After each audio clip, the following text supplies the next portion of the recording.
Je crois en Dieu, le Père Tout-Puissant, Créateur du ciel et de la terre, Je crois en Jésus-Christ, son Fils unique, notre Seigneur, qui a été conçu du Saint-Esprit, et qui est né de la Vierge Marie.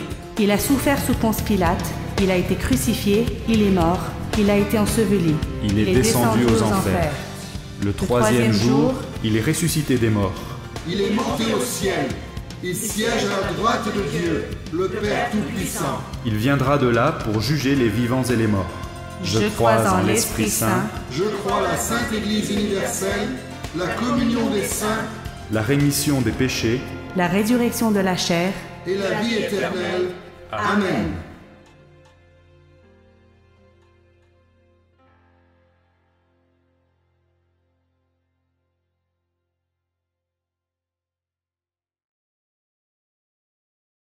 De nos jours, quand les gens entendent le mot « église », ils s'imaginent pour la plupart un grand bâtiment où les chrétiens se réunissent pour rendre un culte à Dieu.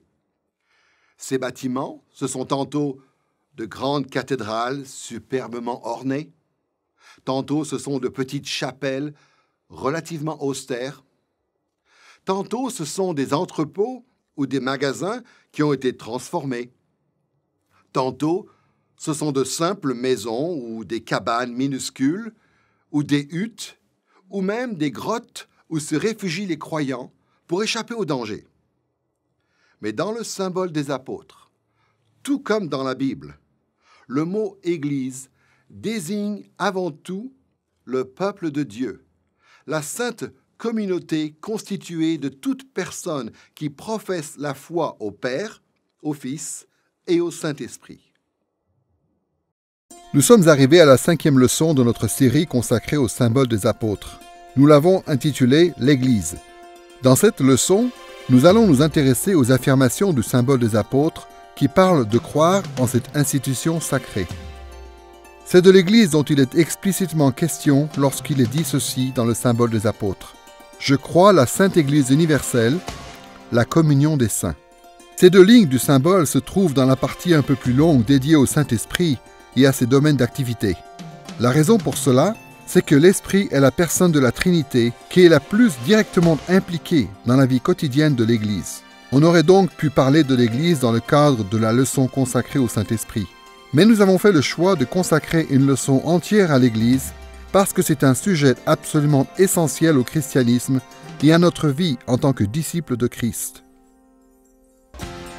Comme nous l'avons dit dans la leçon précédente, beaucoup de protestants trouvent étrange de dire qu'ils croient à l'Église, comme si notre foi en l'Église était comparable à notre foi en Dieu.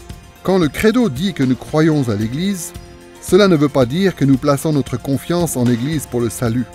La foi qui sauve est en Christ et en Christ seul. Mais nous croyons quand même à l'Église, c'est-à-dire que nous croyons à ce que la Bible nous dit sur l'Église, notamment quand elle nous dit que l'Église est importante pour les chrétiens. Et on peut en dire autant pour ce qui concerne le fait de croire à la communion des saints. Nous ne plaçons pas notre confiance en d'autres croyants pour le salut. Mais nous croyons à l'idée biblique d'après laquelle Dieu utilise les autres croyants pour nous évangéliser, pour nous servir et pour nous fortifier dans la foi. Pour cette leçon sur l'Église, nous allons réfléchir à 4 idées principales qui sont exprimées dans le credo. D'abord, nous réfléchirons au fait que l'Église est voulue par Dieu. Ensuite, nous parlerons du fait que l'Église est sainte. Troisièmement, nous parlerons de son caractère catholique ou universel. Et quatrièmement, nous réfléchirons à l'Église en tant que communion. Chacune de ces parties nous aidera à comprendre ce qu'est l'Église dans son identité et dans sa nature, tel qu'en parle le symbole des apôtres. Commençons donc par réfléchir au fait que l'Église est voulue par Dieu. De nos jours, il y a beaucoup de chrétiens qui pensent que l'Église n'est pas nécessaire, ou du moins qui agissent comme s'ils le pensaient. Bien souvent, des croyants sincères s'imaginent qu'une institution telle que l'Église n'est qu'une invention humaine qui a pour effet de s'immiscer dans notre relation personnelle avec Dieu. Mais l'Écriture enseigne un tout autre point de vue. Au sens le plus large, l'Église est le royaume de Dieu sur terre. l'assemblée de son peuple, et un moyen très important par lequel il communique la grâce à ceux qui lui sont fidèles. D'après les Écritures, l'Église joue un rôle déterminant dans l'établissement et le maintien de notre relation à Dieu.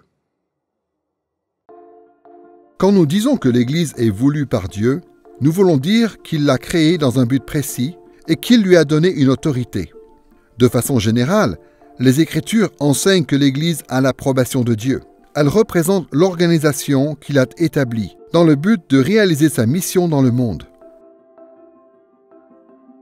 Jésus lui-même dit ceci dans Matthieu chapitre 16, verset 18. « Je bâtirai mon Église, et les portes du séjour des morts ne prévaudront pas contre elle. » L'Église n'a pas été inventée par les hommes déchus.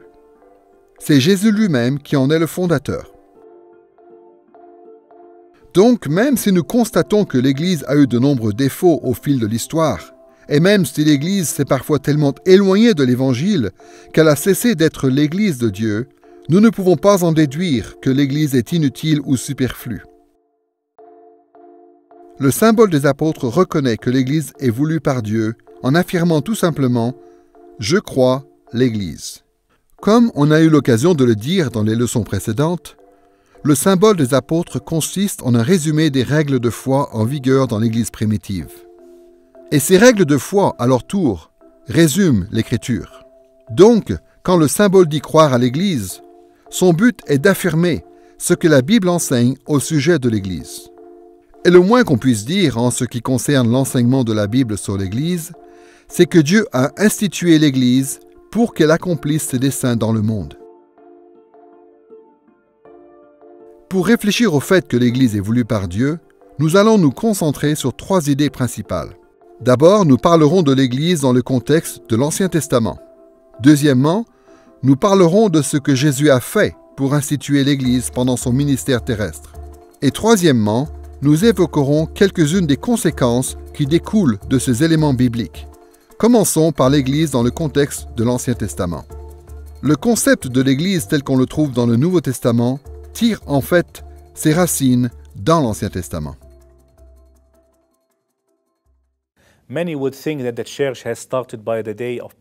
Beaucoup de gens pensent que l'Église a commencé le jour de la Pentecôte, lorsque Jésus est monté au ciel et qu'il a déversé son esprit sur les disciples.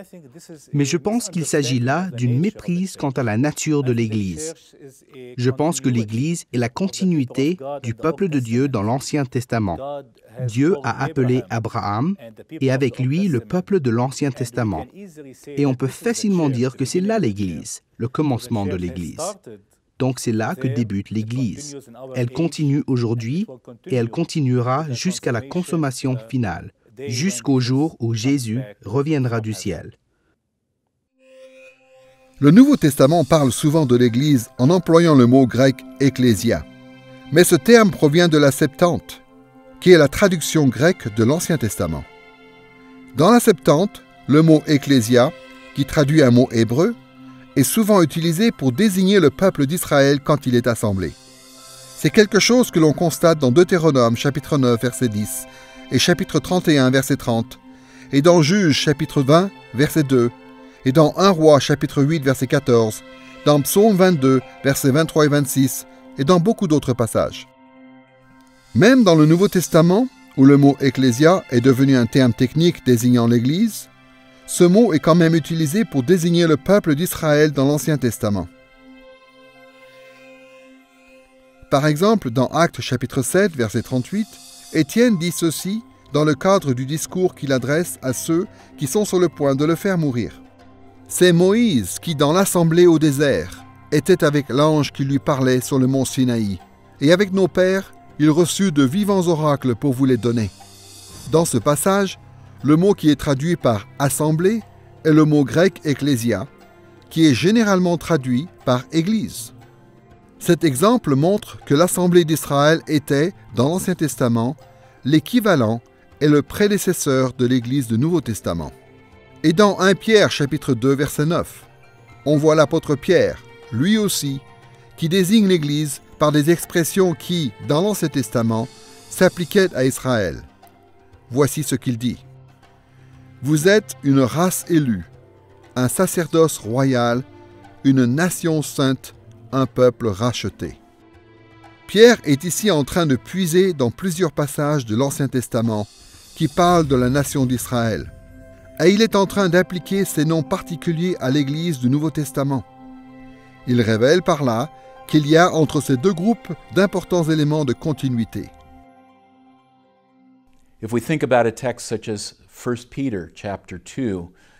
Quand on pense à un message tel que celui de 1 Pierre, chapitre 2, où Pierre applique à l'Église toute une liste de titres qui étaient à l'origine réservés à Israël dans l'Ancien Testament, vous êtes un sacerdoce royal, une nation sainte, un peuple qui appartient à Dieu, on voit que Pierre est en train d'apprendre à cette Église, qui sont principalement composées de non-juifs, étant l'accomplissement des promesses que Dieu avait faites à Israël, et à reconnaître que c'est là leur identité. Bien entendu, cela ne veut pas dire que l'Église du Nouveau Testament est exactement identique à l'Assemblée d'Israël dans l'Ancien Testament. Il y a un lien important entre les deux, mais il y a aussi des différences. Dans Romains chapitre 11, l'apôtre Paul emploie deux métaphores pour parler de la relation entre l'Assemblée d'Israël dans l'Ancien Testament et l'Église chrétienne. Il en parle comme d'une pâte et comme d'un olivier. Voici ce qu'il écrit dans Romains chapitre 11, verset 16. « Si les prémices sont saintes, la pâte l'est aussi, et si la racine est sainte, les branches le sont aussi. » D'abord, Paul dit que l'Assemblée de l'Ancien Testament représente les prémices de la même pâte que celle dont l'Église du Nouveau Testament a été faite.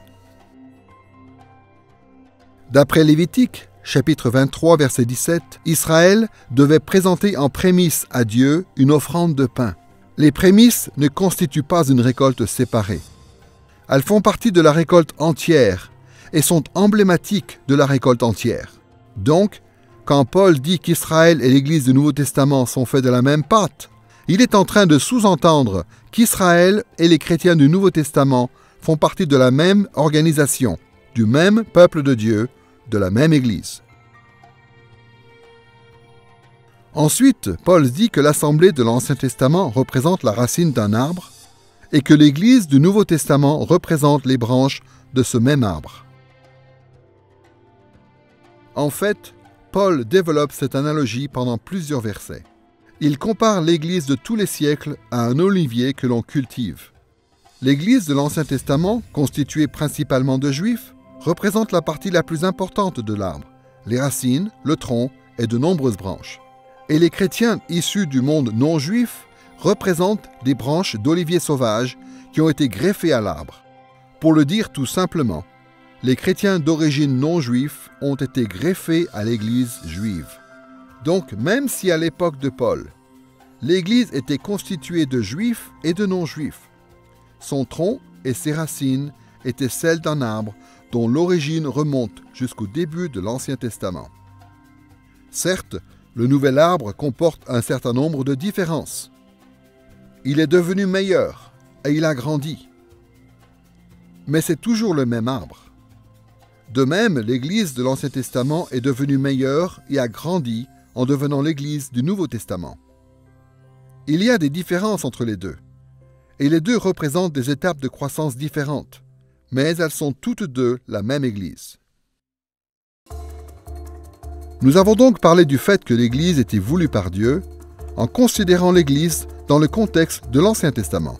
Maintenant, nous allons voir que Jésus a bâti son Église en s'appuyant sur l'Église de l'Ancien Testament, mais aussi en la faisant progresser. Personne ne peut nier que le ministère terrestre de Jésus a eu un énorme impact sur le monde et sur le peuple de Dieu. C'est avec raison que de nombreux théologiens ont dit que Jésus n'avait pas seulement perpétué l'ordre ancien et perpétué l'ancienne Église. En même temps, il est important de reconnaître que Jésus n'a pas non plus établi une Église entièrement nouvelle. Il y a une grande continuité entre son Église et celle de l'Ancien Testament. Jésus n'a utilisé le mot « ecclésia » pour parler de l'Église que 3 fois dans les Évangiles. En fait, Ce sont les seules fois où le mot Ecclésia apparaît dans Matthieu, Marc, Luc et Jean. Ces trois passages se trouvent tous dans l'Évangile selon Matthieu, au chapitre 16, verset 18, et 2 fois au chapitre 18, verset 17.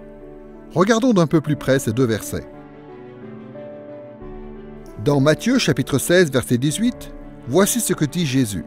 « Je bâtirai mon Église et les portes du séjour des morts ne prévaudront pas contre elle. » Le mot « oikodomeo », qui est traduit ici par « bâtir », peut aussi bien signifier le fait de construire quelque chose de complètement neuf que le fait de reconstruire ou de restaurer quelque chose qui existe déjà. Bien que Jésus n'ait pas précisé explicitement le sens qu'il voulait donner à ce mot, ce que nous venons de voir dans Romains chapitre 11 nous incline à penser que Jésus parle ici de reconstruire et de restaurer l'Église de l'Ancien Testament. Ce que Jésus dit dans Matthieu chapitre 18 verset 17 est moins ambigu. Écoutez ce qu'il dit. « S'ils refusent de les écouter, dis-le à l'Église. Et s'ils refusent aussi d'écouter l'Église, qu'il soit pour toi comme un païen et un péager. » Dans ce verset, Jésus parle de la discipline ecclésiastique. Et ce qu'il est en train de dire, c'est qu'une personne impénitente doit être présentée à l'Église ou à l'Assemblée. Dans le contexte initial du ministère de Jésus, la seule Église qui existait était la synagogue juive que l'on pouvait trouver un peu partout dans la région, et le temple de Jérusalem. L'Assemblée d'Israël existait sous ces 2 formes qui sont propres à l'Ancien Testament, mais que Jésus appelle néanmoins l'Église. Dans l'Ancien Testament, toute dispute devait normalement être réglée par les anciens, par les prêtres et par les juges, c'est-à-dire par les représentants de l'Assemblée, qui ont été nommés à la fonction d'arbitre. C'est quelque chose que l'on voit dans les passages comme Exode, chapitre 18, ou Deutéronome, chapitre 1 et 19. Jésus est en train de confirmer ce principe à son époque, en rappelant à ses interlocuteurs qu'ils sont toujours soumis à l'obligation de régler leurs disputes au sein de l'Assemblée d'Israël. Mais l'intention de Jésus, c'est que ces paroles s'appliquent aussi à son Église, c'est-à-dire à celle qu'il a mentionnée un peu plus tôt dans Matthieu chapitre 16. C'est la raison pour laquelle ces paroles nous sont rapportées par Matthieu. Parce que dans l'esprit de Jésus et de Matthieu, tout comme dans l'esprit de l'apôtre Paul, l'Église du Nouveau Testament est un développement de l'Assemblée d'Israël dans l'Ancien Testament. Jésus n'est pas venu pour remplacer Israël par l'Église. Il est venu pour secourir et pour restaurer Israël sous la forme de l'Église du Nouveau Testament. Quand on considère la continuité qu'il y a entre l'Église de l'Ancien Testament et celle du Nouveau, il est important de reconnaître le rôle central de Jésus qui relie ces 2 entités entre elles. D'abord, de manière générale, le Nouveau Testament présente Jésus comme étant l'accomplissement des promesses que Dieu a faites à Israël. Comme on peut le voir dans Romains chapitre 8, versets 1 à 4, et dans Galates chapitre 3, versets 16 à 29, Jésus représente l'Israélite fidèle qui garde l'alliance de Dieu et qui hérite de tous les bienfaits que Dieu a promis à Abraham et à Moïse. Et comme nous le dit Luc chapitre 1, verset 32, et Actes chapitre 2, versets 31 à 33, il est le fils de David qui est venu rétablir le trône de David et qui règne sur Israël et sur Juda. Jésus n'a pas rompu avec le passé. Il est le point culminant de l'Église de l'Ancien Testament. Il en est le meilleur membre et le meilleur serviteur. Et ensuite, Jésus est le fondateur de l'Église du Nouveau Testament, celui qui rétablit, qui renouvelle et qui transforme l'Église agonisante de l'Ancien Testament en l'Église du Nouveau Testament. L'Écriture dit que Jésus est la tête de l'Église, dans Éphésiens chapitre 5, verset 23, et dans Colossiens chapitre 1, verset 18. Il est l'époux de l'Église, d'après Éphésiens chapitre 5, versets 22 à 33, et d'après Apocalypse chapitre 19, versets 1 à 10. Et c'est Jésus lui-même qui mandate l'Église et qui lui délègue son autorité pour qu'elle accomplisse la grande mission, dans Matthieu chapitre 28, versets 18 à 20. De Jésus, l'Église reçoit ainsi amour, approbation et autorité. The Old Testament Church's relationship to Jesus Christ Au fond, la relation de l'Église de l'Ancien Testament à Jésus-Christ est exactement la même que celle du Nouveau Testament. Certains chrétiens trouvent que l'expression « l'Église de l'Ancien Testament » est un peu bizarre. On s'imagine parfois que l'Église est née le jour de la Pentecôte, dans Actes chapitre 2.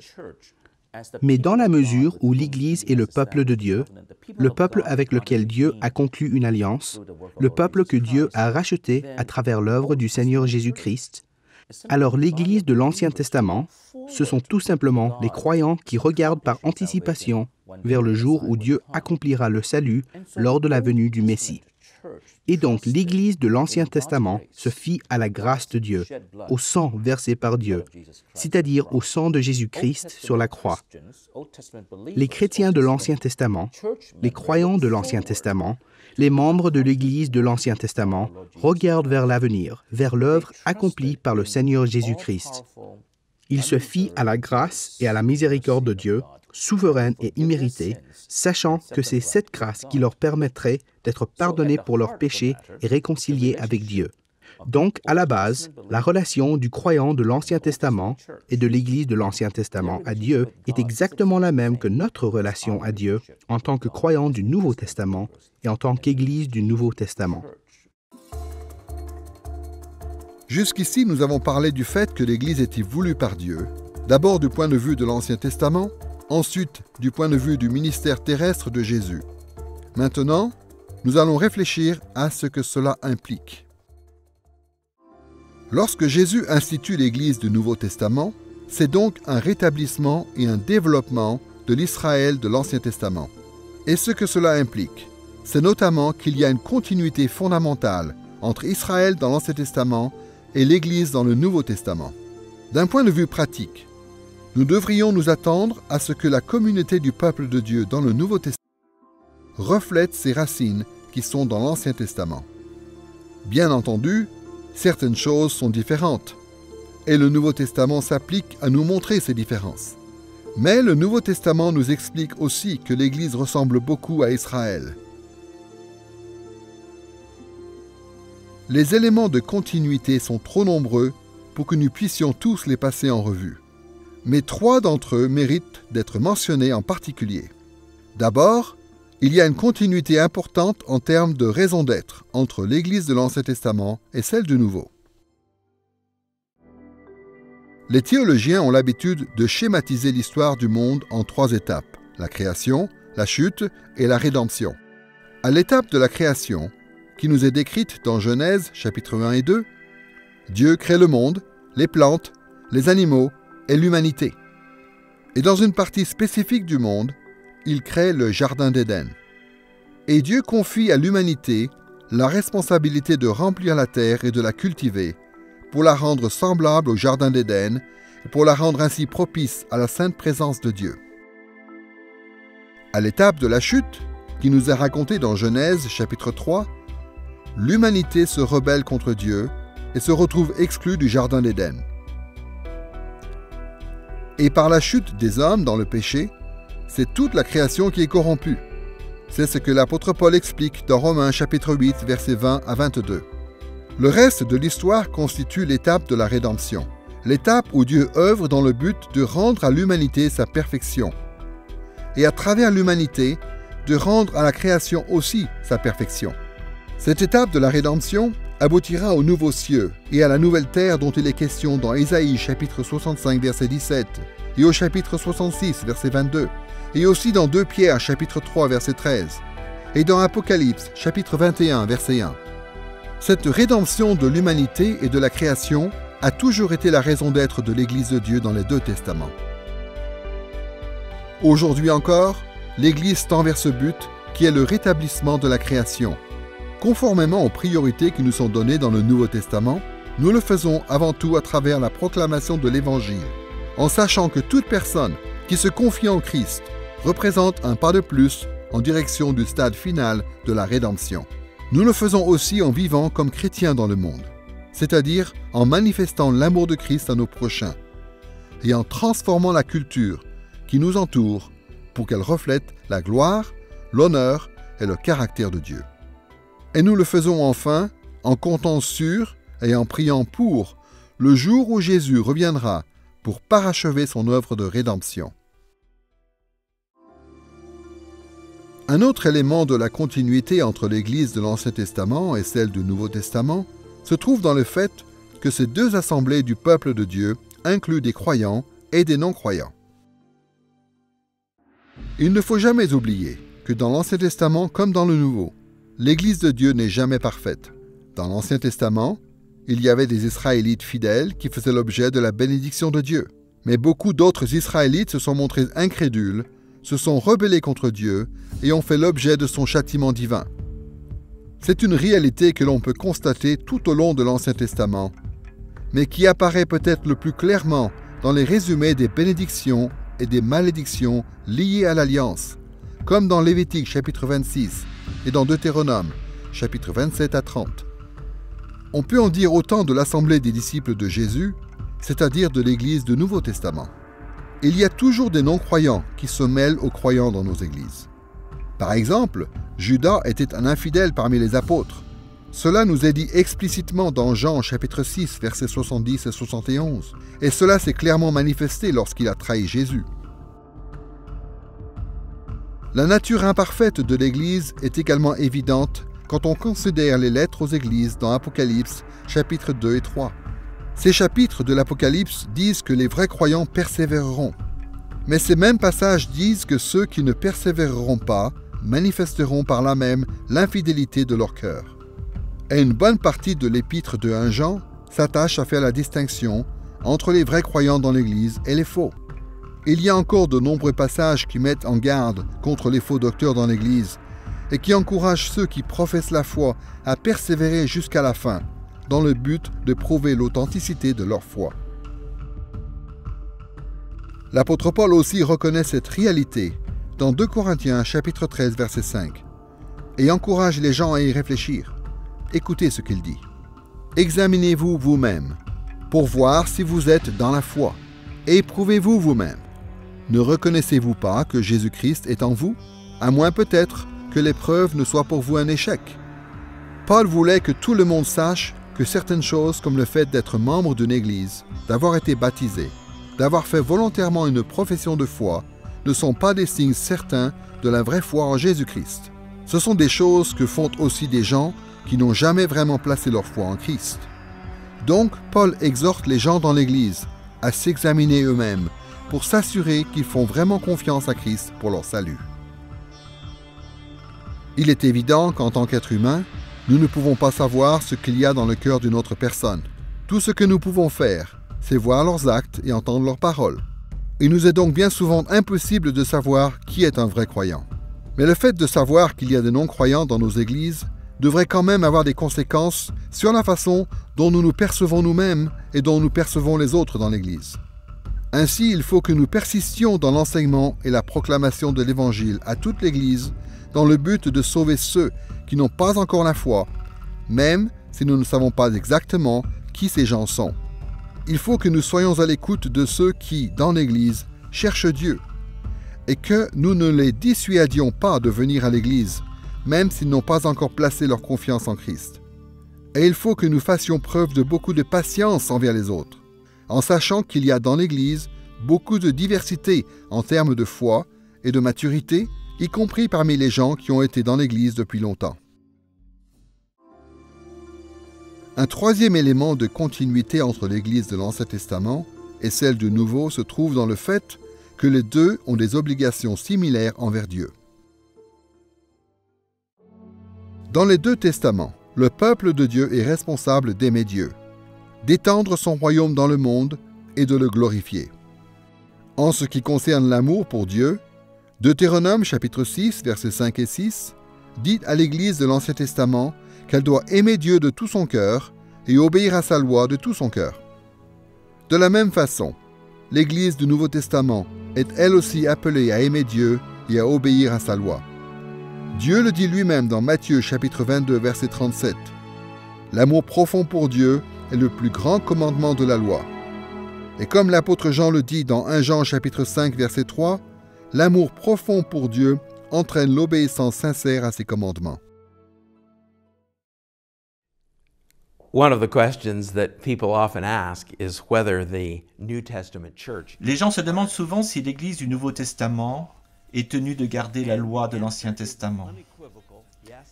Et la réponse est, sans aucun doute, oui et non. Non, parce que nous avons été libérés de nos obligations vis-à-vis de ces prescriptions très spécifiques que l'on trouve dans la Torah de l'Ancien Testament. Nous ne sommes pas obligés de faire circoncire nos garçons. Nous ne sommes pas obligés de nous rendre au temple 3 fois par an. Et la liste pourrait continuer pendant longtemps. En fait, cette question était au cœur de la dispute au Concile de Jérusalem qui nous est racontée dans Acte 15. Mais quel est le but de la Torah dans l'Ancien Testament? Dans la mesure où la Torah nous révèle le caractère et la nature de Dieu, et le caractère et la nature que nous sommes censés refléter,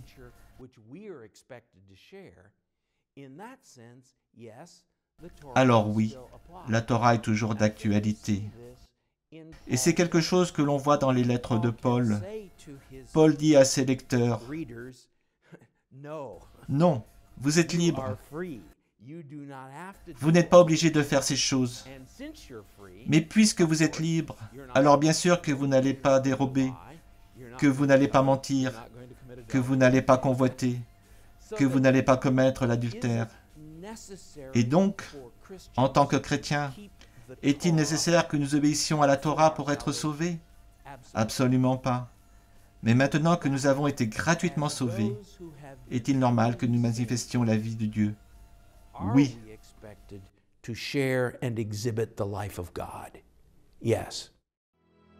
Il faut noter également que le peuple de Dieu, aussi bien dans l'Ancien Testament que dans le Nouveau, est censé étendre le royaume de Dieu. L'Église de l'Ancien Testament savait que Dieu, dans Genèse chapitre 17, versets 4 et 5, avait promis à Abraham qu'il serait le père d'une multitude de nations. Et comme l'apôtre Paul l'explique dans Romains chapitre 4, verset 13, l'Église de l'Ancien Testament savait très bien que cette promesse de Dieu obligeait le peuple à étendre le royaume de Dieu au monde entier par la foi. De la même façon, l'Église du Nouveau Testament est en train de poursuivre cette mission en présentant l'Évangile à toutes les nations. C'est ce que Jésus a dit à son Église de faire dans Matthieu chapitre 28, verset 19. « Allez, faites de toutes les nations des disciples. » Une troisième obligation qu'Israël dans l'Ancien Testament et l'Église du Nouveau Testament ont en commun est l'obligation de glorifier Dieu. Pour l'Église de l'Ancien Testament, c'est quelque chose que l'on voit dans Psaume 86, verset 12, dans Psaume 115, verset 18, et même dans des descriptions néo-testamentaires du monde de l'Ancien Testament, comme dans Actes chapitre 17, versets 24 à 28. C'est aussi quelque chose qui est sous-entendu dans le fait que nous soyons créés à l'image de Dieu, comme le dit Genèse chapitre 1, verset 27. Dans le monde de l'Ancien Testament, on appelait image les statuts des rois, dont le but était de rappeler aux gens d'aimer, de suivre et de glorifier ceux qui les gouvernaient. En tant qu'image de Dieu, donc, les êtres humains ont été créés pour le glorifier. Et de même, l'Église du Nouveau Testament doit glorifier Dieu. C'est quelque chose qui nous est enseigné dans 1 Corinthiens chapitre 10, verset 31, et dans 1 Pierre chapitre 4, verset 11, et dans Apocalypse chapitre 4, verset 11, et dans beaucoup d'autres passages. Les responsabilités que Dieu a confiées à l'Église ne représentent pas un fardeau. Si nous sommes en Christ, si nous devions nous tenir devant Dieu en nous appuyant sur nos propres mérites, nous serions écrasés sous le poids des obligations qui nous incombent. Mais en Christ, les vrais croyants dans l'Église sont libérés de toute condamnation. Ils sont capables d'œuvrer pour l'avancement du royaume du Seigneur, d'obéir à sa loi et de le glorifier sans craindre l'échec. En fait, cette mission est en fin de compte vouée à réussir. Bien que nous soyons temporairement confrontés à des obstacles, l'histoire est en marche et se dirige inéluctablement vers la victoire de Dieu. Et c'est à travers la vocation de l'Église que l'histoire avance dans ce sens. Donc plus nous sommes obéissants, c'est-à-dire plus nous honorons nos obligations, plus nous hâtons le triomphe glorieux du royaume de Dieu.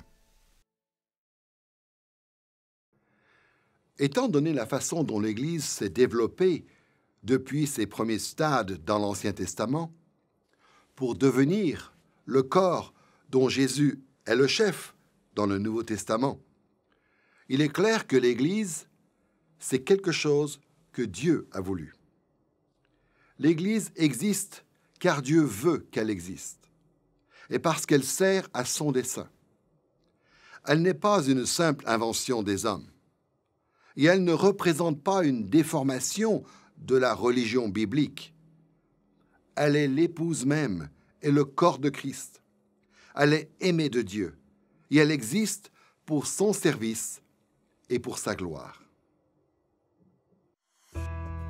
Nous avons donc pu voir que l'Église était clairement voulue par Dieu.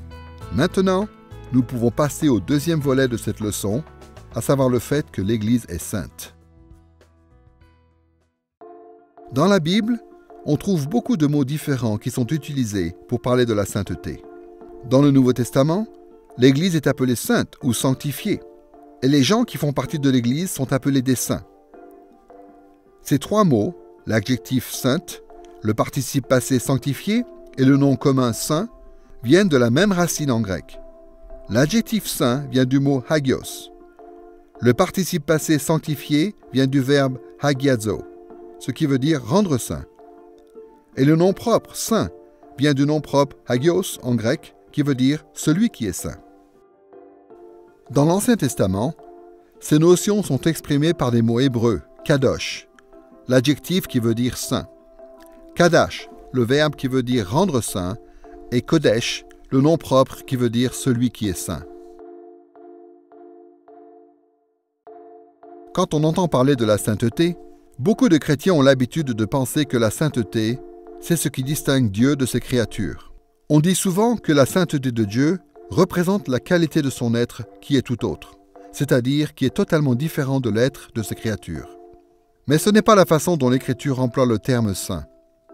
La Bible dit aussi de certaines créatures et de certains objets qu'ils sont saints, lorsque ces choses ont des qualités particulières qui reflètent la sainteté de Dieu lui-même. Et c'est dans ce sens que le symbole des apôtres dit que l'Église est sainte. Nous allons réfléchir à la sainteté de l'Église en deux étapes. D'abord, nous allons nous intéresser à la définition du mot saint. Et deuxièmement, nous nous appuierons sur cette définition pour savoir qui sont les gens qu'on appelle les saints. Commençons par la définition biblique de la sainteté. Dans l'Écriture, la sainteté est une notion complexe. Mais le moins qu'on puisse dire, c'est que quand la Bible dit que quelque chose ou quelqu'un est saint, cela veut dire au niveau le plus basique que le sujet est moralement pur, et par rapprochement, le mot saint peut désigner des gens ou des objets qui ont été mis à part pour être employés au service de Dieu. Réfléchissons aux deux aspects de cette définition, en commençant par l'idée de la pureté morale. Quand on dit que quelque chose ou quelqu'un est moralement pur, cela veut dire que ce quelque chose ou ce quelqu'un est dénué de tout péché. Dans ce sens, la sainteté est ancrée dans le caractère de Dieu. L'Écriture, dans beaucoup de passages, emploie le titre de saint pour Dieu, comme dans 2 Rois, chapitre 19, verset 22, dans Proverbes, chapitre 9, verset 10, et dans Ésaïe, chapitre 30, versets 11 à 15, et dans 1 Jean, chapitre 2, verset 20. It's not just that God is bigger than we are. It's not just that God is infinite and we're finite, but that he is morally. Dieu n'est pas juste plus grand que nous. Il n'est pas juste infini, tandis que nous sommes limités, mais il est moralement tout autre que nous. En lui, il n'y a pas la moindre once de ténèbres. En lui, il n'y a pas la moindre tendance mauvaise, ni la moindre envie, ni le moindre désir de faire le mal. Parce que Dieu est absolument saint, tout ce qui pénètre dans sa présence immédiate et qui est atteint par le péché devient l'objet de sa colère et de son jugement. Cette réalité, nous la voyons dans des passages comme dans 1 Samuel, chapitre 6, verset 20, 2 Rois, chapitre 24, verset 3, et Hébreux, chapitre 12, verset 14. Bien que Dieu puisse retenir temporairement son jugement, sa sainte présence finira par détruire tous ceux dont le péché n'est pas effacé. Par conséquent, tout ce qui doit entrer dans sa présence doit d'abord devenir saint. Par exemple, écoutez ces paroles du prophète Ésaïe dans Ésaïe chapitre 6, versets 3 à 7. « Les séraphins criaient l'un à l'autre et disaient « Saint, Saint, Saint est l'Éternel des armées. » Alors je dis « Malheur à moi, je suis perdu, car je suis un homme dont les lèvres sont impures. J'habite au milieu d'un peuple dont les lèvres sont impures, et mes yeux ont vu le roi, l'Éternel des armées. » Mais l'un des séraphins vola vers moi, tenant à la main une braise qu'il avait prise sur l'autel avec des pincettes. Il en toucha ma bouche et dit « Ta faute est enlevée et ton péché est expié. » Dans ce passage, Ésaïe a peur d'être détruit parce qu'il se tient dans la présence spéciale de Dieu qui est saint, alors que lui-même est pécheur et coupable. Donc un séraphin, c'est-à-dire un des anges qui sont là près de Dieu, purifie Ésaïe de ses péchés à l'aide d'une braise qu'il prend sur le saint autel de Dieu. Grâce à cette purification, Ésaïe est débarrassé de son péché, il est devenu saint. Et grâce à cette sainteté qu'il vient d'acquérir, il est en mesure de se tenir dans la présence de l'Éternel sans tomber sous le coup du jugement. Comme on le voit dans Ésaïe chapitre 6, la sainteté de Dieu fait partie de ses attributs communicables. Autrement dit, c'est un des attributs qui le caractérise parfaitement et complètement, mais qui peut aussi caractériser ses créatures d'une manière limitée. C'est de cet attribut communicable dont il s'agit dans les nombreux impératifs bibliques qui disent que les croyants doivent être saints, comme dans Éphésiens chapitre 1 verset 4, dans Hébreux chapitre 12 verset 14 et dans 1 Pierre chapitre 1 versets 15 et 16. Il faut que nous nous efforcions d'être aussi purs moralement que les dieux. Bien entendu, par nos propres forces, nous en sommes incapables. Mais Christ, lui, est parfaitement pur moralement. Et si nous sommes en lui, sa justice nous est imputée, et Dieu nous voit à notre tour comme étant absolument purs, complètement dénués de tout mal et de tout péché. Le second aspect de notre définition du mot saint faisait référence aux gens et aux objets qui sont mis à part pour être employés au service de Dieu. Dans ce sens, on peut être saint sans être moralement pur. Prenons un exemple. Voyez ce que l'apôtre Paul dit dans 1 Corinthiens chapitre 7 verset 14. « Le mari non-croyant est sanctifié par la femme, et la femme non-croyante est sanctifiée par le frère, c'est-à-dire son mari. » Ce que Paul est en train de dire ici, c'est que quand un croyant est marié avec un non-croyant, le non-croyant est sanctifié, ou pour le dire autrement, il est rendu saint. L'idée, c'est qu'un rapprochement est fait entre le non-croyant et Dieu, et que le non-croyant devient utile au service de Dieu, même si le non-croyant n'a pas été purifié moralement par Dieu en Christ.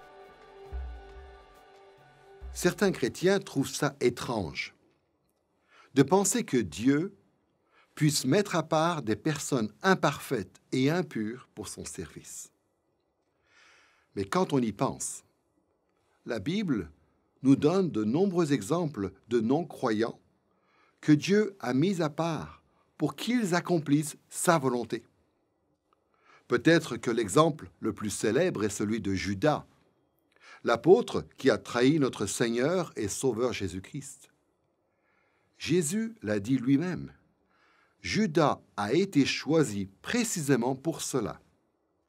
Et cette trahison a eu pour conséquence l'offrande la plus sainte qui ait jamais été présentée à Dieu, à savoir l'offrande précieuse de son Fils sur la croix. Si Dieu est capable d'utiliser des injustes et des incroyants pour réaliser ses desseins, à combien plus forte raison sera-t-il glorifié par tous les saints qui le servent par amour? Nous venons donc de le voir. La notion de sainteté peut être comprise de diverses manières dans la Bible. Il nous faut donc faire attention à bien comprendre ce que la Bible veut dire quand elle emploie les mots saint et sanctifié et qu'elle les applique à l'Église. Parfois, la Bible est en train de dire que les croyants authentiques dans l'Église sont moralement purs en raison de la sainteté que leur a communiquée Christ. Parfois, ces termes s'appliquent à des personnes qui ont été séparées du monde pour servir Dieu, mais qui ne sont pas des croyants authentiques. Et dans d'autres passages, cette notion s'applique aux vrais croyants qui ont tous été mis à part pour servir Dieu. Dans tous les cas, une chose qui est sûre, c'est que tout ce qui est saint a une valeur particulière pour Dieu. Nous respectons le nom de Dieu, nous refusons de le prendre en vain, parce que son nom est saint. Nous acceptons l'autorité de la Bible, car elle est la sainte parole de notre Dieu, qui est saint.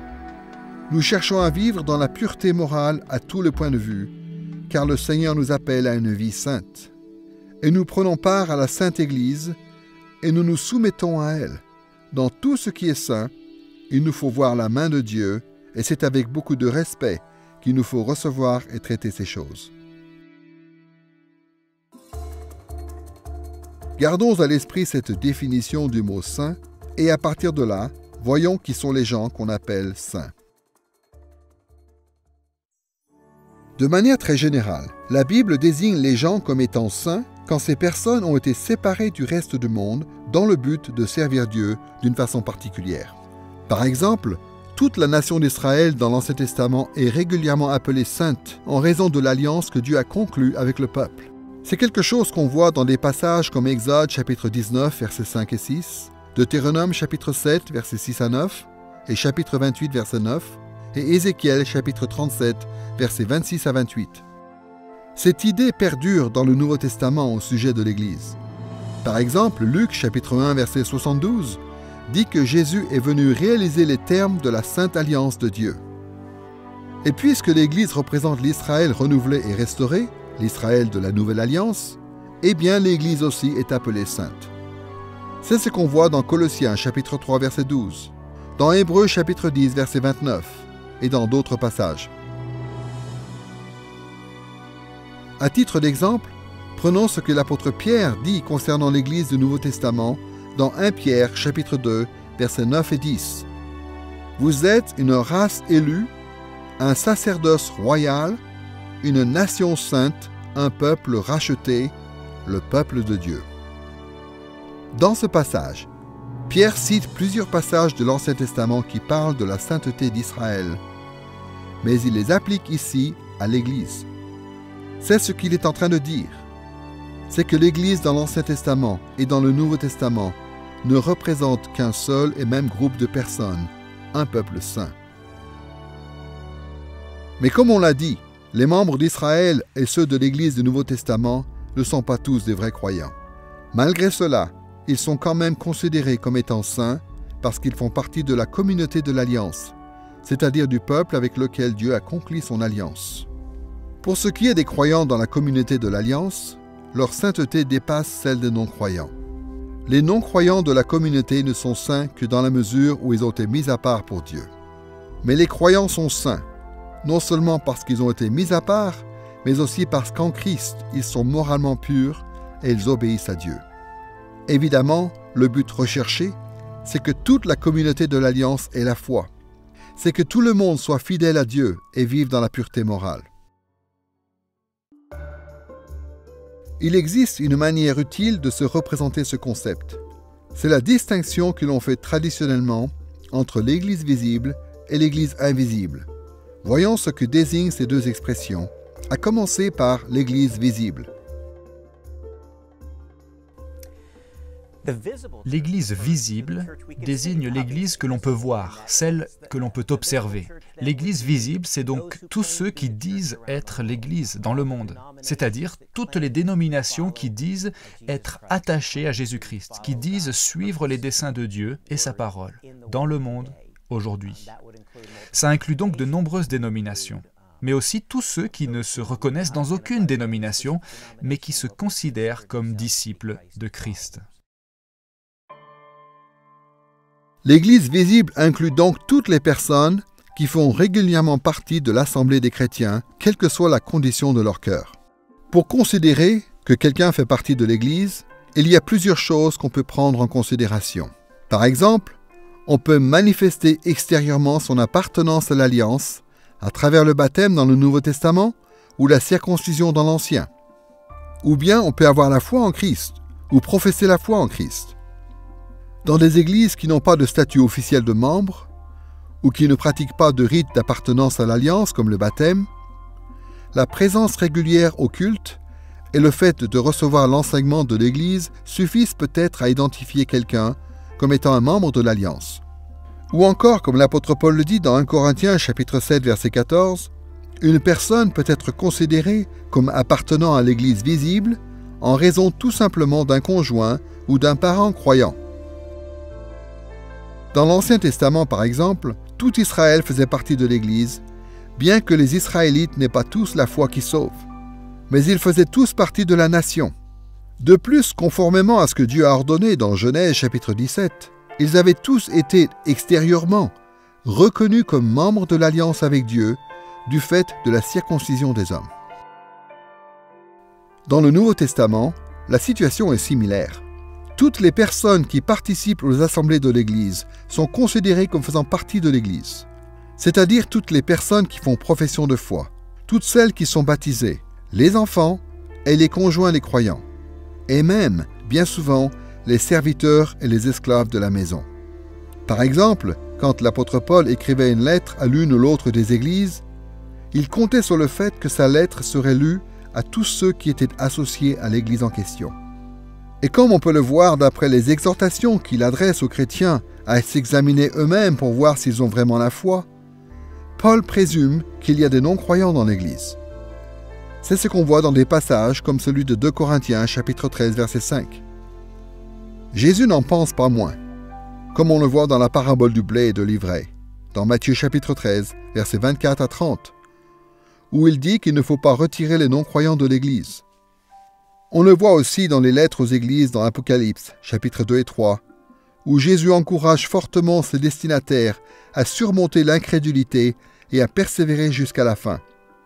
Et ces mêmes accents, nous les retrouvons dans les avertissements adressés à ceux qui seraient tentés de se montrer infidèles à la nouvelle alliance, comme dans Hébreux chapitre 6, versets 4 à 8, et chapitre 10, verset 29.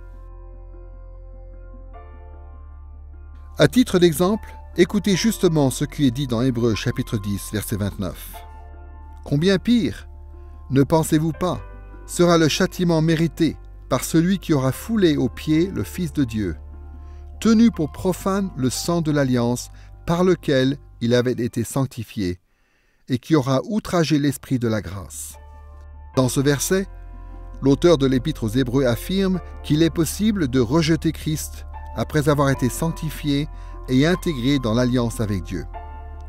À la lumière du reste du chapitre, il est évident que le châtiment dont il est question ici désigne les peines éternelles de l'enfer.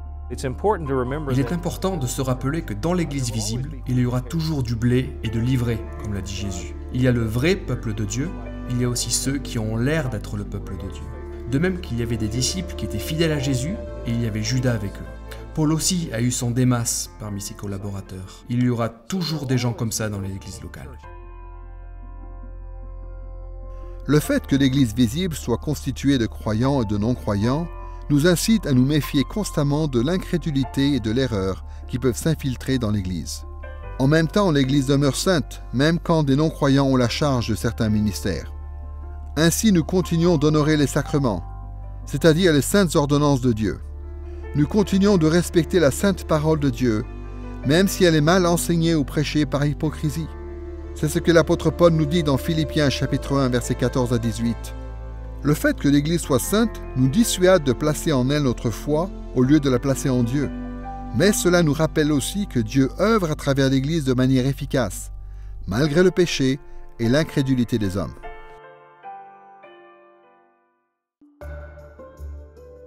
Maintenant que nous avons vu ce qu'était l'Église visible, voyons ce qu'est l'Église invisible.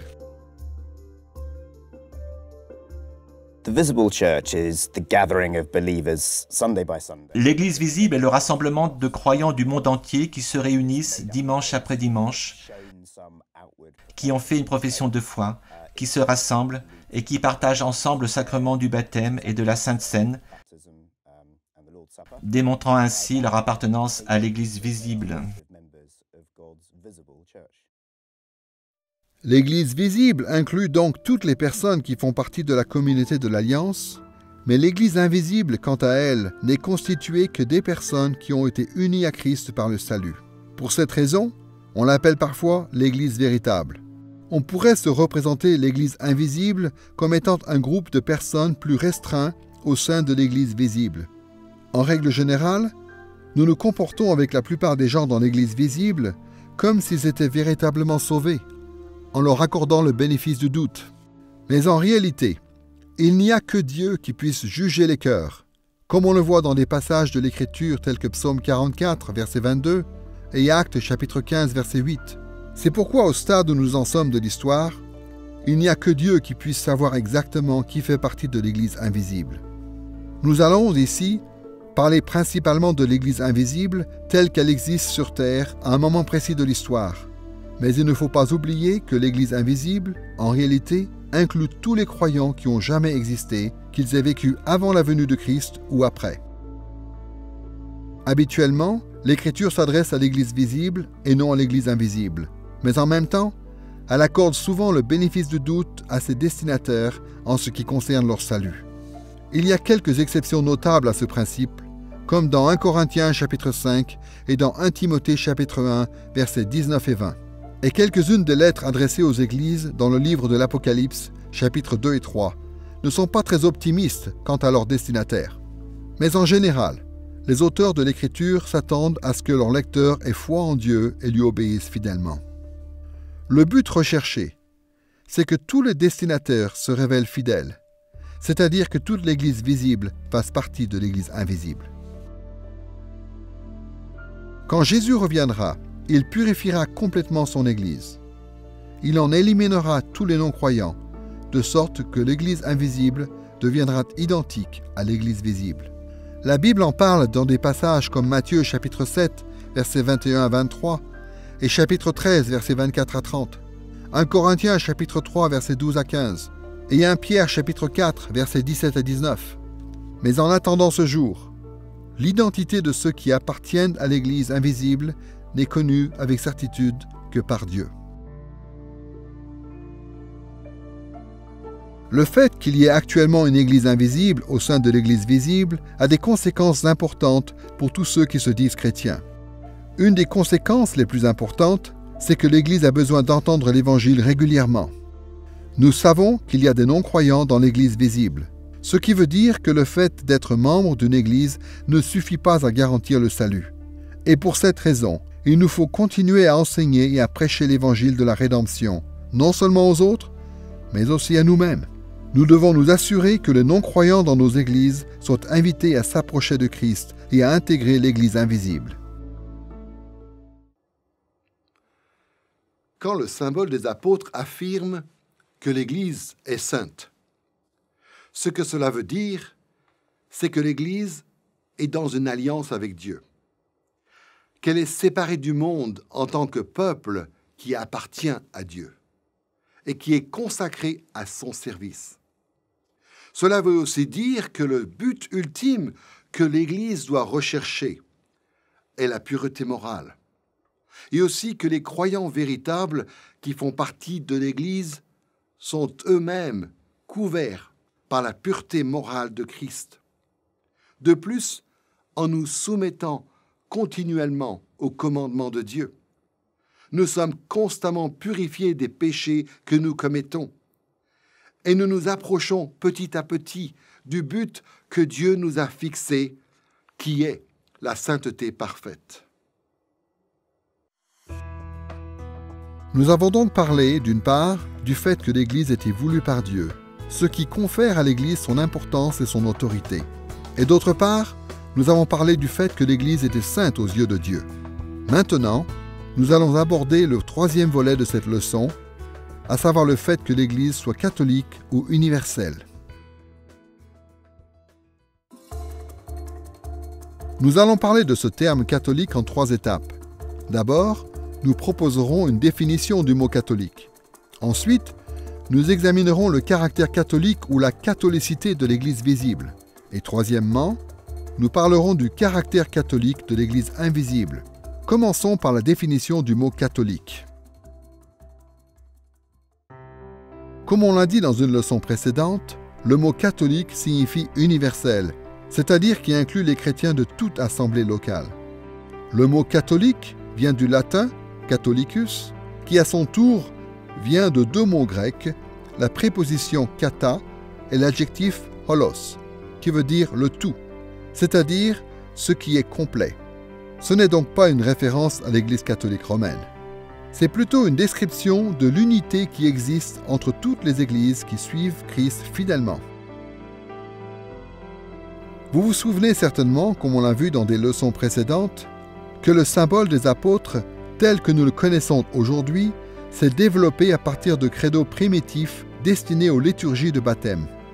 À l'époque où ces credos primitifs sont apparus, les différentes églises dans le monde ne s'étaient pas encore réunies pour former une institution unique avec un gouvernement unique.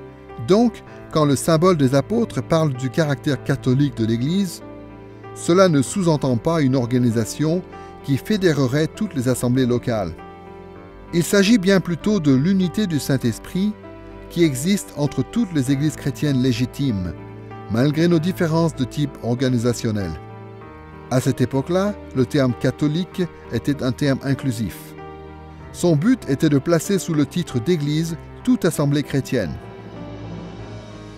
Cette idée est conforme à ce que l'apôtre Paul enseigne dans 1 Corinthiens chapitre 1, verset 2, où il commence sa lettre en disant ceci: « À l'Église de Dieu qui est à Corinthe, à ceux qui ont été sanctifiés en Christ Jésus, appelés à être saints, et à tous ceux qui, en quelque lieu que ce soit, invoquent le nom de notre Seigneur Jésus-Christ, leur Seigneur et le nôtre. » Dans ce passage, Paul est en train de dire que les différentes assemblées chrétiennes de Corinthe, auxquelles il fait référence, en les appelant toutes ensemble l'Église qui est à Corinthe, font partie d'une Église plus large, qui inclut tous ceux qui invoquent le nom du Christ, quel que soit le lieu de leur résidence.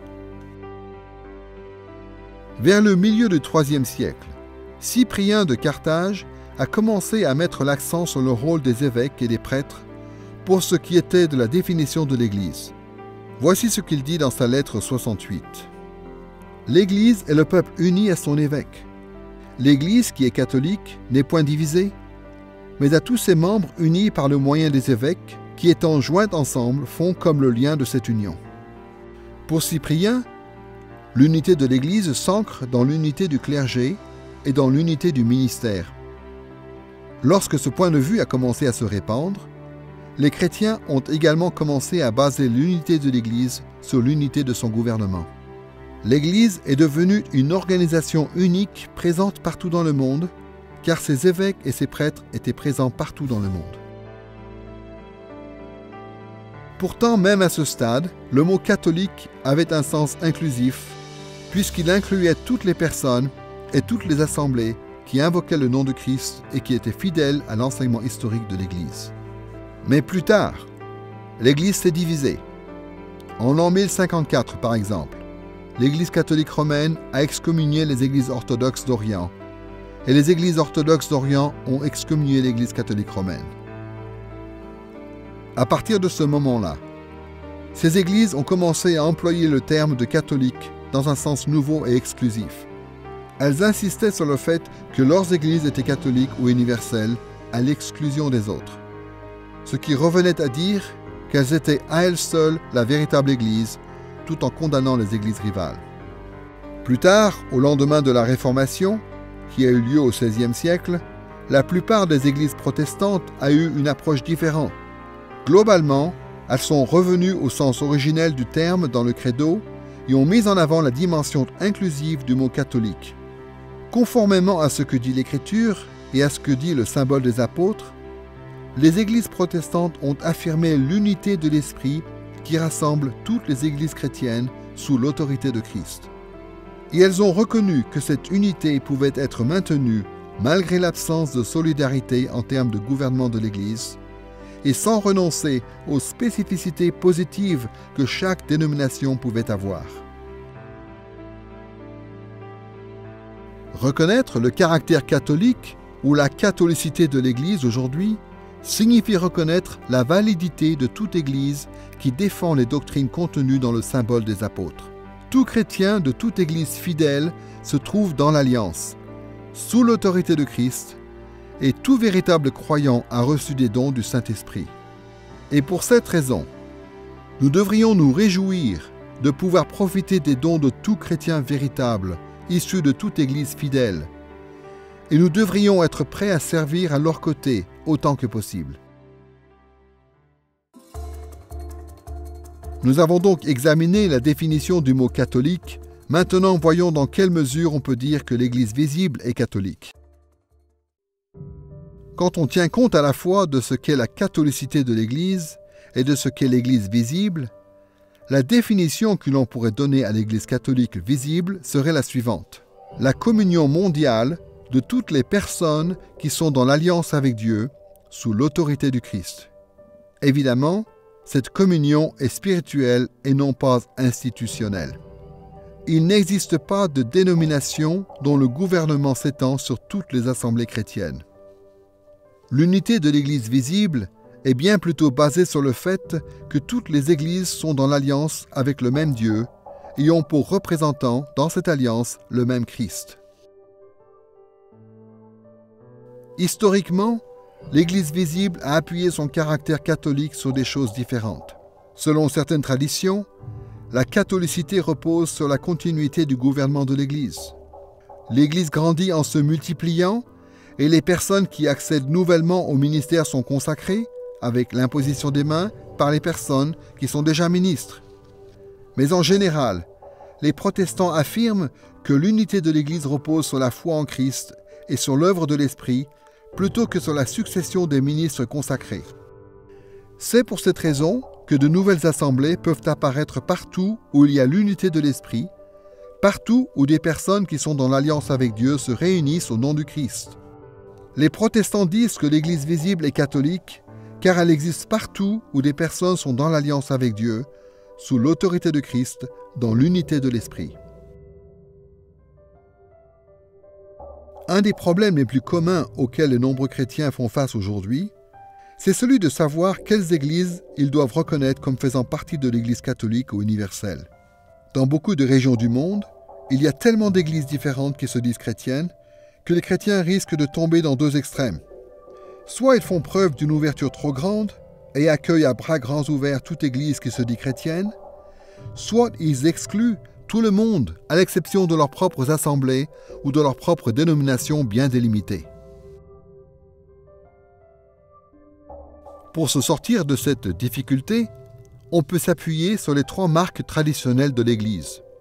Ces marques de l'Église ont été formulées au XVIe siècle par John Knox en Écosse, mais elles représentent l'opinion de nombreuses églises protestantes de cette époque. Ces marques ont pour but, essentiellement, de permettre aux chrétiens de faire la différence entre les assemblées appartenant réellement à l'Église catholique visible et les autres.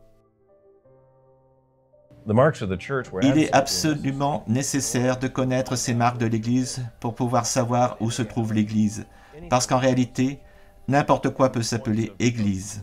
À l'occasion d'une crise théologique très importante, comme lors de la Réformation au XVIe siècle, la question est « Où est la vraie Église ?» Et donc les réformateurs, en l'occurrence, ont soigneusement défini les marques de l'Église en disant « Ce n'est pas le panneau à l'entrée, ce n'est pas l'architecture du bâtiment, c'est plutôt là où il y a, avant tout, la prédication de la parole de Dieu. Là où la parole de Dieu est correctement prêchée, il y a l'Église. Là où les sacrements ou les ordonnances sont droitement administrés, il y a l'Église. » Plus tard, on a ajouté comme marque tout particulièrement l'exercice de la discipline ecclésiastique, car sans l'exercice de la discipline, c'est la pureté de l'Église qui est compromise, et du coup, c'est l'Église elle-même qui est compromise en termes de son intégrité et de son identité. Réfléchissons un instant à ces trois marques traditionnelles de l'Église catholique visible, à commencer par la prédication de la parole de Dieu. Il n'y a pas une Église ou une dénomination qui peut prétendre détenir à elle seule la parole de Dieu, ni savoir à elle seule comment l'interpréter, l'appliquer et la proclamer. Certaines églises et certaines dénominations prétendent être seules en droit d'interpréter et d'enseigner l'Écriture. Certaines prétendent avoir été spécialement éclairées de sorte que leur compréhension de la Bible est plus juste que celle des autres. Mais en fait, aucune Église n'est parfaitement caractérisée par aucune des trois marques, à commencer par la prédication de la parole. Dieu a donné la Bible à l'Église visible tout entière. Et il a donné à l'Église visible tout entière son Esprit Saint pour nous aider à comprendre la Bible. Cette réalité est mentionnée dans des passages comme dans 1 Timothée chapitre 3 verset 15, Hébreux chapitre 4 versets 11 à 13 et chapitre 6 versets 4 à 6. De plus, l'Écriture exhorte l'Église visible tout entière à lire, à étudier et à enseigner la parole de Dieu, comme on le voit dans Matthieu chapitre 28 verset 20 et dans 1 Timothée chapitre 4 verset 17 et dans 2 Timothée chapitre 2 verset 15 et chapitre 3 versets 14 à 17.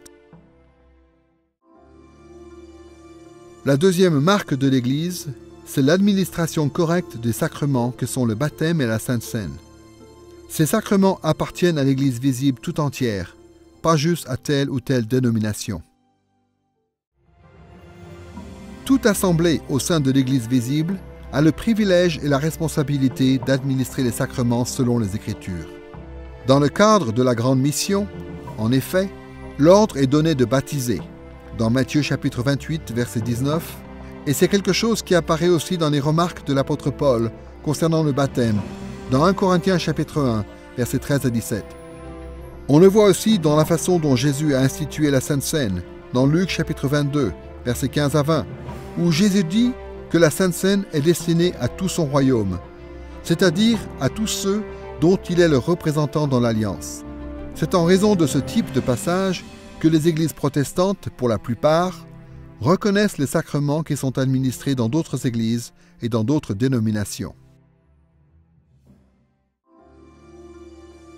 La troisième marque traditionnelle de l'Église catholique visible est l'exercice officiel de la discipline, comme par exemple la pratique de l'excommunication. Les chrétiens ne prennent jamais de plaisir à exercer la discipline ecclésiastique, surtout l'excommunication. Les églises ont donc souvent eu tendance à éviter d'avoir recours à ce type de discipline.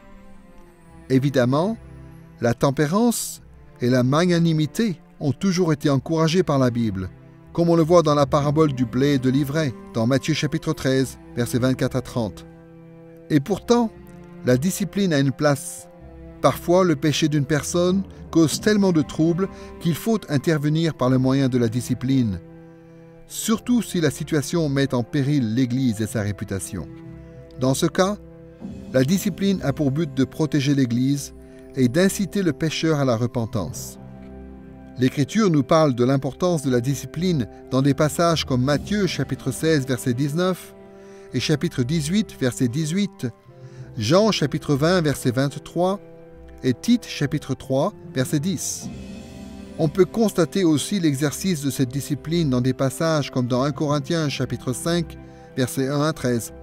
Puisque l'Église visible tout entière appartient à Christ et le représente sur terre, il est important que l'Église visible, partout où elle se trouve, agisse pour protéger le peuple de Christ et pour défendre l'honneur de Christ à travers l'exercice approprié de la discipline ecclésiastique.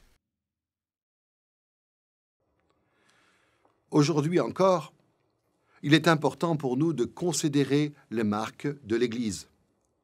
Ces marques nous aident à faire en sorte que nos propres assemblées se maintiennent à l'intérieur de l'Église catholique visible, dans l'alliance avec Dieu, sous l'autorité de Christ. Ces marques nous aident aussi à identifier les imposteurs et les ennemis de l'Église, afin de mettre en garde les chrétiens contre de tels groupes et de proclamer au monde que ces fausses églises ne représentent pas notre Seigneur ni son Évangile. Ces marques peuvent aussi nous inciter à œuvrer dans le ministère de façon interdénominationnelle. À partir du moment où nous reconnaissons que le corps de Christ ne se limite pas à notre Église ou à notre dénomination, mais qu'il s'étend de manière universelle dans le monde entier. Partout où l'Évangile de Christ est proclamé, nous pouvons accueillir fraternellement tous ceux qui font partie de l'Église visible. Nous avons donc parlé du caractère universel de l'Église visible. Maintenant, nous allons voir dans quelle mesure l'Église invisible est elle aussi catholique ou universelle. Quand on tient compte à la fois de ce qu'est la catholicité de l'Église et de ce qu'est l'Église invisible, la définition que l'on pourrait donner à l'Église catholique invisible serait la suivante. Toutes les personnes de toutes les époques qui ont été unies à Christ pour le salut. Comme on l'a dit, l'Église invisible est une sous-partie de l'Église visible. Donc, il est également vrai que toute personne dans l'Église invisible est dans l'alliance avec Dieu sous l'autorité de Christ. Mais pour distinguer l'Église invisible de l'Église visible, notre définition doit souligner ce qui est propre à l'Église invisible. On pourrait réfléchir au caractère catholique de l'Église invisible de toutes sortes de façons, mais nous allons nous limiter à deux choses. D'abord, nous allons voir que l'Église invisible est universelle car il n'y a qu'un seul Sauveur. Et deuxièmement, nous verrons que l'Église invisible est universelle car il n'y a qu'une seule religion véridique qui nous fasse connaître ce Sauveur. Commençons par l'idée qu'il n'y a qu'un seul Sauveur. L'Écriture enseigne clairement que Jésus-Christ est le seul Sauveur des hommes. Il est le seul à avoir le pouvoir de nous sauver. Personne d'autre n'a jamais eu ce pouvoir, ni ne l'aura jamais. C'est ce que dit l'apôtre Pierre avec insistance dans Actes chapitre 4, verset 12. Le salut ne se trouve en aucun autre, car il n'y a sous le ciel aucun autre nom donné parmi les hommes par lequel nous devions être sauvés. Il n'y a jamais eu d'autre sauveur pour les hommes que Jésus. Notre Seigneur lui-même l'a affirmé dans Jean chapitre 14, verset 6, quand il a dit « Moi, je suis le chemin, la vérité et la vie. Nul ne vient au Père que par moi. » Pourquoi Jésus est-il le seul à pouvoir nous sauver? Eh bien, il fallait que le Sauveur soit à la fois un homme parfait et parfaitement Dieu. Et Jésus a été cet homme parfait dans le but de prendre notre place, dans le but de s'offrir en sacrifice pour nous, dans le but d'être notre substitut. Et donc Jésus était le seul à pouvoir accomplir cela. Et bien sûr, c'est ce que Dieu avait prévu depuis le début de l'histoire de la rédemption. Quand Dieu a choisi David pour être le grand Messie de Dieu, pour être son oint. Et Jésus est ce grand roi qui devait venir après David. Et Jésus a accompli son office. Et donc tout l'Ancien Testament nous prépare à la venue de Jésus. Jésus est le seul qui remplisse tous les critères et qui soit capable de sauver complètement son peuple de ses péchés. Jésus est reconnu comme sauveur par les réformés, par les baptistes, par les anglicans, par les méthodistes, par les presbytériens, par les luthériens, par les catholiques romains, par les orthodoxes et par tous ceux qui font partie d'une dénomination appartenant à l'Église visible. Il n'y a qu'une seule Église invisible, parce que toutes les personnes qui sont sauvées sont unies au même Christ, au même Sauveur. Il est la raison de notre unité. Et puisqu'il n'y a pas de division en lui-même, il n'y a pas de division non plus entre nous.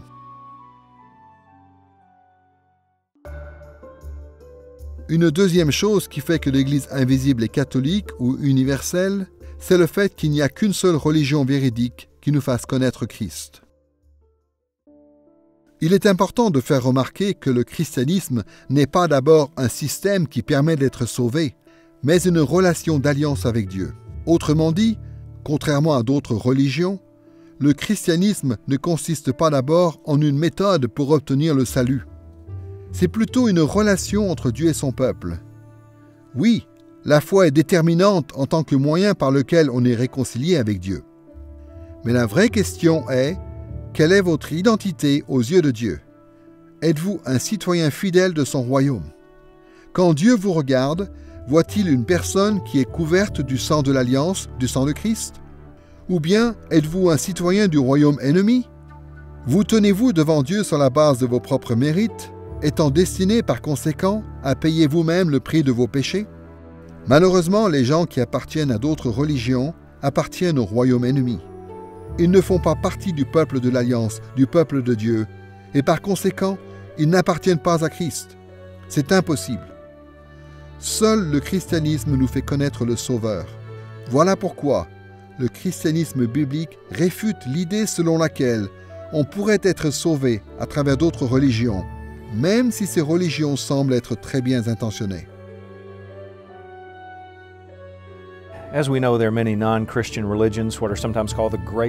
Nous le savons.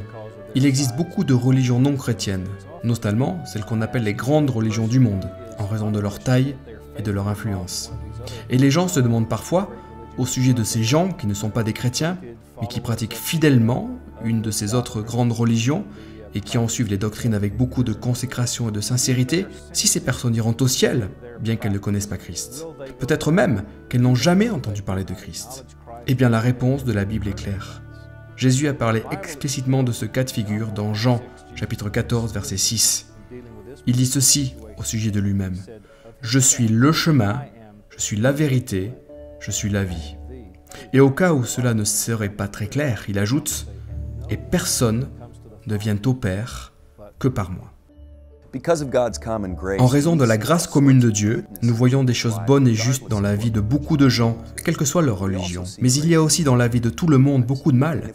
Et si nous reconnaissons que Dieu est saint et que les êtres humains sont déchus, il faut bien admettre qu'avant de pouvoir s'approcher de Dieu et avoir une relation personnelle avec lui, il faut beaucoup plus que juste un bon comportement. Dans notre condition pécheresse, il n'y a rien que nous ne puissions faire qui plaise à Dieu. Nous avons donc besoin d'un Rédempteur et d'un Sauveur, pas juste d'une pratique religieuse. Et Jésus est le seul qui nous présente ce chemin, permettant d'être réconciliés avec Dieu. Comme on l'a déjà dit, les membres de l'Église invisible qui sont encore vivants font normalement partie de l'Église visible. C'est pour cette raison que beaucoup de théologiens ont dit qu'il n'y avait pas de salut possible, ordinairement, en dehors de l'Église visible. Autrement dit, si une personne ne fait pas partie de l'Église visible, cette personne ne se trouve pas dans la situation ordinaire d'être sauvée. Le père de l'Église, Cyprien de Carthage, qui a vécu en l'an 200 à 258, en parle ainsi dans son traité de l'unité de l'Église. « Quiconque se sépare de l'Église s'unit à une femme adultère, il ne pourra pas obtenir ce que l'Église promet. Celui qui abandonne l'Église du Christ ne recevra pas les récompenses du Christ. C'est un étranger, un adversaire et un ennemi. On ne peut pas avoir Dieu pour père quand on n'a pas l'Église pour mère. » Dans ce passage, Cyprien est en train de s'opposer à ceux qui ont quitté l'Église visible. Et ce qu'il est en train de dire, c'est qu'on ne peut pas faire partie de l'Église invisible et recevoir les récompenses du Christ, à moins de faire aussi partie de l'Église visible. Cet argument rejoint ce qu'on a dit sur le fait que l'Église visible se trouvait dans une relation d'alliance avec Dieu. La réalité, c'est que le salut lui-même est un bienfait propre à l'alliance de Dieu. C'est ce qu'on voit d'après Jérémie, chapitre 31, versets 31 à 34, Luc, chapitre 1, versets 69 à 75, Romains, chapitre 11, verset 27, Hébreux, chapitre 7, versets 22 à 25, et dans beaucoup d'autres passages. Prenons par exemple ce que dit Jésus dans Luc chapitre 22, verset 20, au moment où il institue la Sainte Seine. « Cette coupe est la nouvelle alliance en mon sang qui est répandue pour vous. » Le soir de son arrestation, Jésus a dit que le sang qu'il verserait pour expier nos péchés constituerait une alliance. Autrement dit, le salut qui vient du sang de Christ nous est offert uniquement dans son alliance. Et puisque c'est l'Église visible qui est dans cette alliance avec Dieu, le salut n'est offert ordinairement qu'à travers l'Église visible. C'est ce qui se passe lorsque des personnes de l'Église visible viennent à la foi ou lorsque l'Église visible gagne des convertis par le moyen de l'évangélisation. Bien entendu, il y a aussi des gens qui sont sauvés indépendamment de toute interaction avec l'Église. Mais quand cela se produit, il est important de reconnaître que c'est quelque chose d'inhabituel, quelque chose qui n'est pas ordinaire. Puisque l'Église invisible est universelle, il n'y a que les gens qui sont fidèles à l'alliance de Dieu qui peuvent être sauvés. Il n'y a aucun espoir que les gens qui appartiennent à une autre religion accèdent au ciel en vivant selon les normes morales de leur religion. L'évangélisation est une nécessité. Nous devons présenter à ces gens celui qui est le seul sauveur. Nous devons les intégrer dans la communauté de l'Alliance, dans le royaume terrestre de Dieu, et leur enseigner à aimer et à suivre celui qui en est le Seigneur et le Roi. Le caractère catholique de l'Église invisible constitue pour nous tous qui sommes sauvés un grand encouragement. C'est notre solidarité en Christ. Mais cela constitue aussi un sérieux avertissement pour tous ceux qui n'appartiennent pas encore à Christ. Jusqu'ici dans cette leçon, nous avons donc parlé du fait que l'Église était voulue par Dieu, puis du fait que l'Église était sainte, et maintenant du fait qu'elle était catholique ou universelle. Maintenant, nous allons nous intéresser à notre dernière partie, à savoir au fait que l'Église est la communion des saints.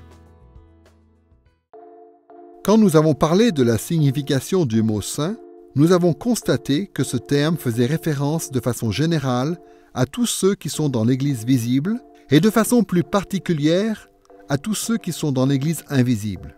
Donc maintenant que nous allons parler de la communion des saints, nous allons nous intéresser plus particulièrement au terme que nous n'avons pas encore abordé, c'est-à-dire au terme de communion. Dans les versions grecques anciennes du symbole des apôtres, le mot qui est traduit en français par communion est le mot koinonia. L'Écriture emploie couramment ce mot pour désigner la relation fraternelle qui existe entre les membres de l'Église, notamment en vertu de leur union avec Dieu. Nous voyons cet usage dans des passages comme Actes chapitre 2 verset 42, 2 Corinthiens chapitre 13 verset 14 et 1 Jean chapitre 1 verset 3. Le Nouveau Testament emploie aussi le mot koinonia en référence au partage et à la solidarité, notamment en termes de biens matériels et d'argent. C'est ce qu'on voit par exemple dans Romains chapitre 15 verset 16, dans 2 Corinthiens chapitre 9 verset 13 et dans Hébreux chapitre 13 verset 16.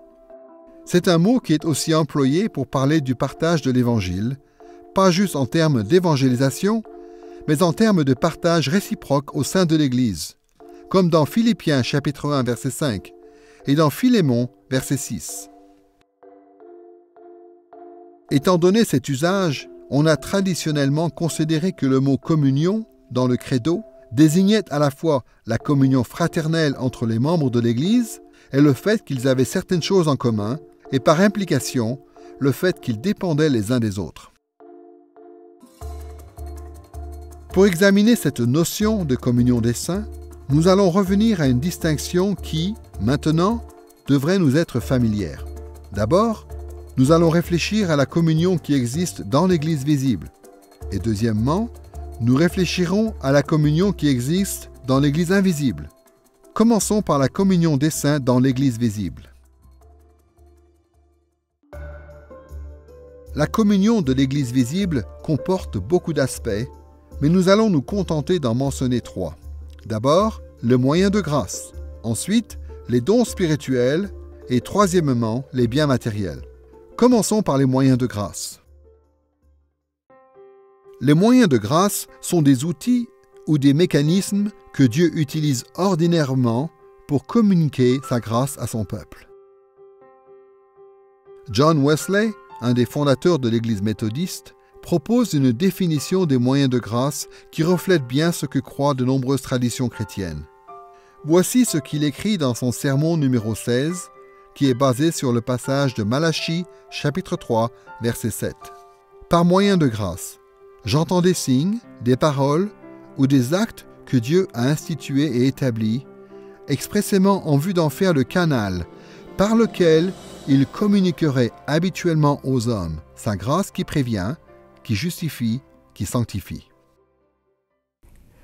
Les moyens de grâce, c'est ce que certains appellent les disciplines spirituelles ou encore les œuvres de la piété selon les différentes traditions. On me demande parfois, Comment ces moyens de grâce agissent-ils? Mais ce que je veux répondre à chaque fois, c'est « ils n'agissent pas ». C'est Dieu qui agit. C'est la grâce de Dieu qui est agissante.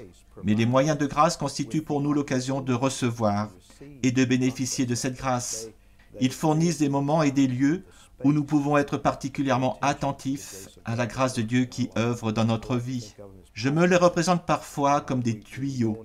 Il ne s'agit pas de confondre le tuyau avec l'eau qu'il transporte. C'est l'eau de la vie que nous voulons recevoir. Mais ce sont les tuyaux qui nous amènent cette eau. Les moyens de grâce nous sont donc utiles en ce qu'ils nous permettent de recevoir l'eau de la vie. Concrètement, il y a beaucoup de moyens que Dieu utilise pour nous communiquer sa grâce, y compris des choses comme l'adversité et la souffrance, la foi, la charité et la communion fraternelle.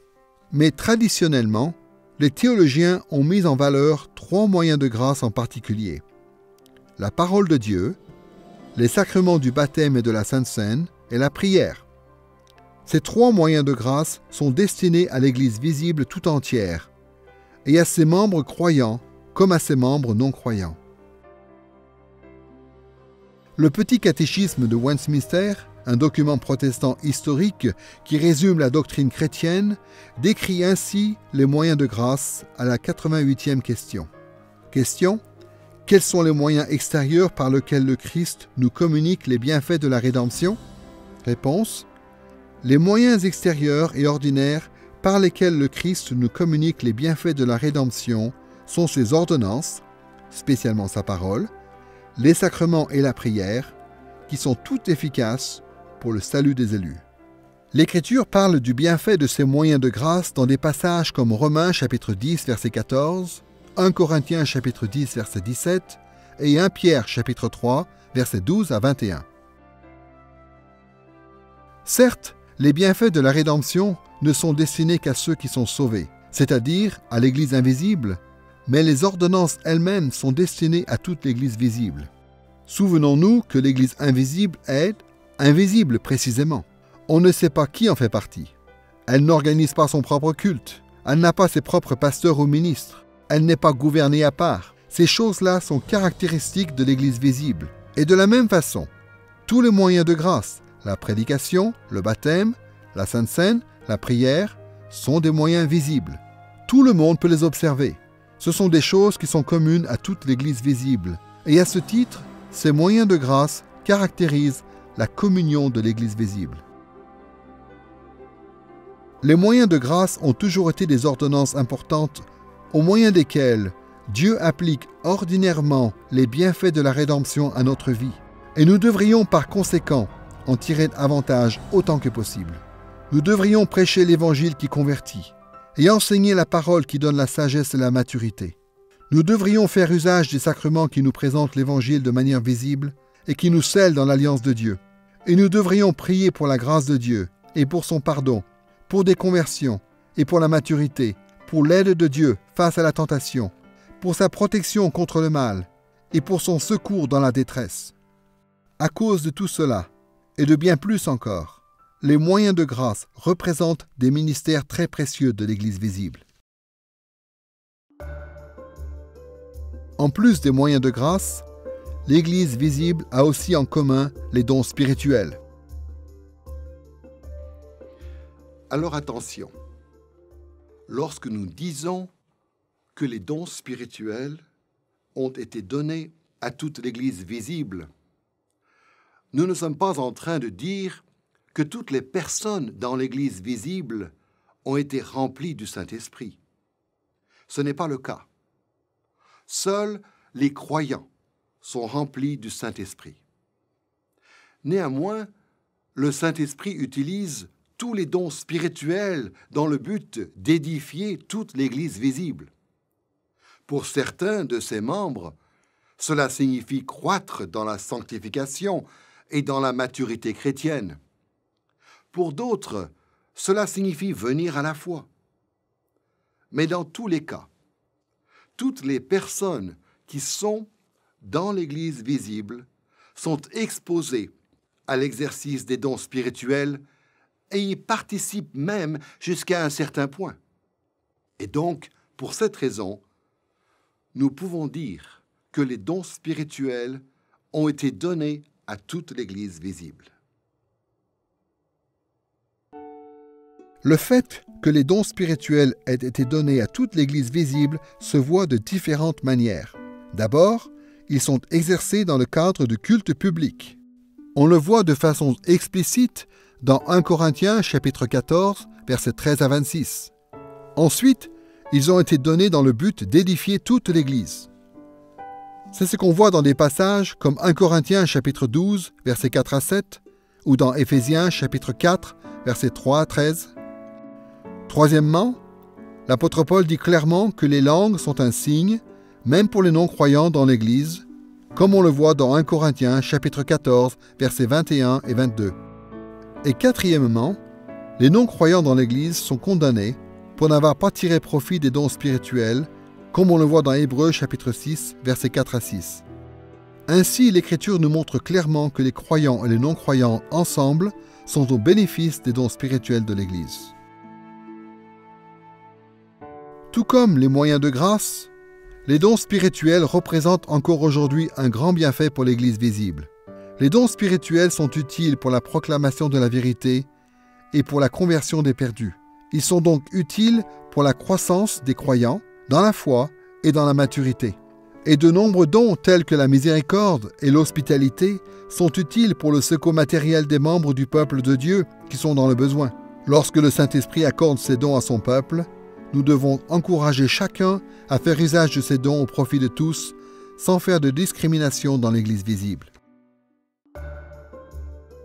La communion de l'Église visible se voit aussi dans la façon dont ses membres partagent leurs biens matériels.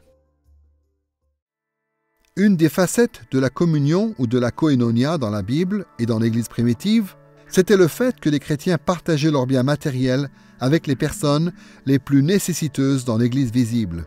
Le mot koinonia était souvent utilisé pour désigner le secours matériel offert aux pauvres, comme dans Romains chapitre 15, verset 26, dans 2 Corinthiens chapitre 8, verset 4 et chapitre 9, verset 13, et dans Hébreux chapitre 13, verset 16.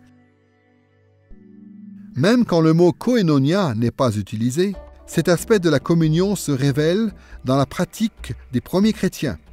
Beaucoup d'entre eux, par exemple, vendaient ce qu'ils possédaient et en offraient le produit à l'Église, comme on le voit dans Actes chapitre 2, versets 44 et 45, et au chapitre 4, versets 34 et 35. À l'époque de l'Église primitive, certains chrétiens héroïques se sont même vendus eux-mêmes comme esclaves dans le but d'en libérer d'autres, ou pour récolter de l'argent et ainsi subvenir aux besoins des pauvres. Le père de l'Église, Clément de Rome, qui a vécu de l'an 30 à l'an 100, parle de cette pratique dans une lettre connue sous le nom de Clément, qu'il a écrite aux Corinthiens. Écoutez ce qu'il dit au chapitre 55 de cette lettre.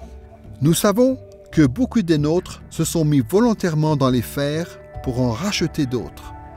Un grand nombre aussi se sont vendus comme esclaves pour en nourrir d'autres avec le prix. » Ce sentiment de communion était si fort dans l'Église primitive, et les croyants estimaient les autres comme étant si supérieurs à eux-mêmes qu'ils n'étaient pas seulement disposés à partager ce qu'ils possédaient, mais même à sacrifier leur liberté dans le but de donner aux autres.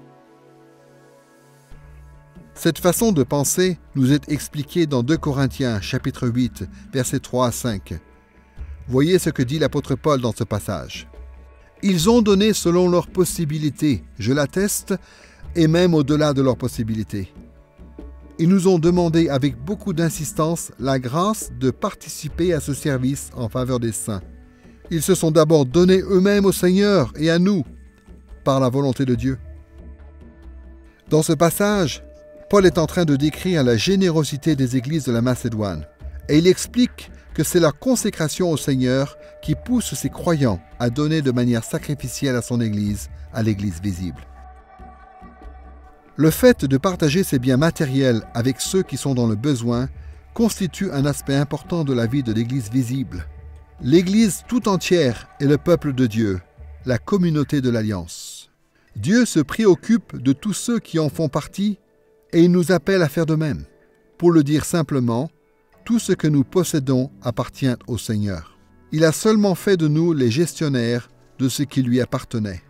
Et cela veut dire que par notre charité et notre libéralité, c'est le Seigneur qui pourvoit aux besoins de son peuple et c'est son témoignage à l'Évangile dans le monde. Donc, si nous voulons lui être fidèles, nous ne devons pas refuser les biens du Seigneur au peuple du Seigneur qui en a besoin. Nous avons donc parlé de la communion des saints du point de vue de l'Église visible. Maintenant, nous allons en parler du point de vue de l'Église invisible. Nous allons nous intéresser à deux idées principales en ce qui concerne la communion des saints dans l'Église invisible. D'abord, nous allons parler du fait que tous les croyants sont unis à Christ. Et deuxièmement, nous parlerons du fait que les croyants sont unis les uns aux autres. Commençons par le fait que nous sommes unis à Christ. Le Nouveau Testament mentionne souvent le fait que les croyants sont unis à Christ. Le plus souvent, cette idée apparaît lorsqu'il nous est dit que les croyants sont en Christ ou en Jésus ou en lui. D'une part, cette union signifie que Jésus représente les croyants auprès du Père, notamment dans sa mort et dans sa résurrection. Mais d'autre part, cela signifie que les croyants sont unis à Jésus de façon mystique et vitale. Jésus demeure en nous et nous demeurons en lui. I think one of the central teachings, and the Apostle Paul in particular, is that we're united. Je pense qu'une des idées les plus centrales dans l'enseignement de l'apôtre Paul en particulier, c'est que nous sommes unis à Jésus-Christ. Nous lui appartenons. Quand on considère l'ensemble de la révélation biblique, je crois que la Bible nous dit que nous sommes soit en Adam, soit en Christ. Adam, bien sûr, c'était le premier être humain. Tous les êtres humains sont nés en tant que fils et filles d'Adam. Et par conséquent, ils entrent dans le monde en tant que pécheurs. Ils ont une nature pécheresse. Ils sont séparés de Dieu. Donc, être sauvé et être racheté et se confier en Christ, ça signifie être incorporé à Christ et lui appartenir. Être uni à Christ veut dire faire partie de sa personne. C'est en étant unis à Christ que nous recevons tous les bienfaits de Christ. Historiquement, nous savons que ces bienfaits sont la justification, la sanctification, l'adoption, c'est-à-dire toutes les choses qui sont attachées à notre salut. Ces choses, nous les recevons uniquement en Christ. Et donc, il est important pour nous, et même essentiel, d'être unis à Christ pour pouvoir recevoir ces bienfaits. Et comment reçoit-on ces bienfaits? Comment est-on unis à Christ? On lui unit par la foi et par la foi seule. La foi est le moyen par lequel nous sommes unis à Christ, et il s'agit de ce don de la foi qui vient de Dieu. Les théologiens parlent souvent de cette union vitale entre Jésus et les croyants comme d'une union mystique, car la Bible n'explique pas exactement comment ça marche. Mais l'Écriture dit clairement, en tout cas, que cette union implique à la fois notre corps et notre esprit. C'est ce qu'on voit dans Jean chapitre 15, versets 4 à 7, dans Romains chapitre 8, versets 9 à 11, et dans beaucoup d'autres passages. À titre d'exemple, écoutons ce que dit Paul dans 1 Corinthiens chapitre 6, versets 15 à 17. « Ne savez-vous pas que vos corps sont les membres de Christ? Celui qui s'attache au Seigneur est avec lui un seul esprit. » Charles Spurgeon, le célèbre prédicateur baptiste qui a vécu de 1834 à 1892, parle du fait que nous sommes unis à Christ dans son sermon intitulé « Un mystère incomparable », basé sur Éphésiens chapitre 5 et verset 30. Écoutez ce qu'il dit. « Nous sommes unis par un lien vital à Christ. Ce n'est pas une question d'unité, mais d'identité. Il ne s'agit pas juste d'être attaché, mais de devenir participant, d'être une partie essentielle du tout. Christ veut son peuple lui est indispensable. » Il est incroyable de penser que nous sommes unis à Christ par un lien qui est si vital que Christ lui-même en souffrirait si nous lui étions arrachés. Il nous aime et il est mort pour que nous soyons son partage, son héritage. Puisque nous sommes unis à lui, tout croyant devrait se sentir en parfaite sécurité, être certain de son salut, avoir l'assurance de son pardon et être puissamment encouragé par son statut devant Dieu. Nous devrions puiser nos forces dans cette union, étant nourris par Christ et soutenus par son Esprit. Et nous devrions vivre hardiment notre relation à Dieu, sachant que nous sommes cachés en Christ et par conséquent que nous sommes parfaits aux yeux du Père, du Fils et du Saint-Esprit. Cela ne veut pas dire que Dieu ne va pas nous corriger à cause de nos péchés. Mais ce que cela veut dire, c'est que lorsqu'il le fera par amour, dans le but de nous conduire à la maturité et de nous rendre parfaitement dignes d'être unis à lui pour l'éternité. Nous avons donc parlé du fait que les croyants étaient unis à Christ. Maintenant, parlons du fait que nous sommes unis aux autres croyants. Puisque tout membre de l'Église invisible est uni à Christ, cela veut dire que tout croyant en Christ est également uni aux autres croyants. C'est ce qu'on voit dans des passages comme Romains chapitre 12 verset 5, Galates chapitre 3 versets 26 à 28, Éphésiens chapitre 4 verset 25 et dans un certain nombre d'autres passages. Écoutez ce que dit Jésus par exemple dans sa prière au Père lorsqu'il parle de cette communion dans Jean chapitre 17 versets 22 et 23. « Et moi je leur ai donné la gloire que tu m'as donnée, afin qu'ils soient un comme nous sommes un, moi en eux et toi en moi, afin qu'ils soient parfaitement un et que le monde connaisse que tu m'as envoyé et que tu les as aimés comme tu m'as aimé. » D'un côté, notre communion dans l'Église visible relève des relations et de l'expérience. Mais de l'autre côté, notre communion dans l'Église invisible est d'ordre spirituel et ontologique. Nos êtres mêmes sont tissés ensemble en Christ et en son esprit. Il en résulte que nous avons tous une dignité égale en Christ, comme nous l'explique l'apôtre Paul dans 2 Corinthiens chapitre 5 versets 14 à 16, dans Galates chapitre 3 verset 28 et dans Colossiens chapitre 3 verset 11. Nous partageons même les joies et les peines les uns des autres, comme on le voit dans 1 Corinthiens chapitre 12 verset 26. Et la communion de l'Église invisible ne se limite pas à l'Église sur terre. Elle s'étend aussi à l'Église au ciel, à ces croyants qui sont déjà décédés et qui ont rejoint le Seigneur. De la même façon qu'il y a entre les croyants sur terre une communion mystique en Christ et par Christ, l'Écriture emploie une image frappante pour nous parler de tout cela. C'est l'image de l'Église comme épouse du Christ. Dans un certain sens, c'est l'Église visible qui est considérée comme épouse de Christ. Mais ce qui est en vue, c'est toujours le perfectionnement de l'épouse qui, une fois parfaite, représente alors l'Église invisible. Cette idée, nous la trouvons dans l'Ancien Testament, dans Isaïe chapitre 54, versets 5 à 8, dans Osée chapitre 2, versets 21 et 22, et dans Éphésiens chapitre 5, versets 26 et 27. Ces analogies se réalisent avec la révélation de l'Église invisible et parfaite dans Apocalypse chapitre 19. Écoutez la façon dont l'apôtre Jean raconte sa vision dans Apocalypse chapitre 19, versets 6 à 8. « Et j'entendis comme la voix d'une foule nombreuse, comme la voix de grandes eaux, et comme la voix de forts tonnerres, disant « Alléluia ! Car le Seigneur Dieu, le Tout-Puissant, a établi son règne. Réjouissons-nous, soyons dans l'allégresse et donnons-lui gloire, car les noces de l'agneau sont venues et son épouse s'est préparée. Il lui a été donné de se vêtir de fin lin, éclatant et pur. Le fin lin, ce sont les œuvres justes des saints. » Nous voyons dans ce passage que l'épouse de Christ se compose de tous les rachetés de toutes les époques, en communion les uns avec les autres. Nous sommes tous un, revêtus d'une seule robe éclatante, constituée des œuvres bonnes de tous les croyants. D'après l'Écriture, le fait que les croyants soient unis les uns aux autres a beaucoup de conséquences pratiques.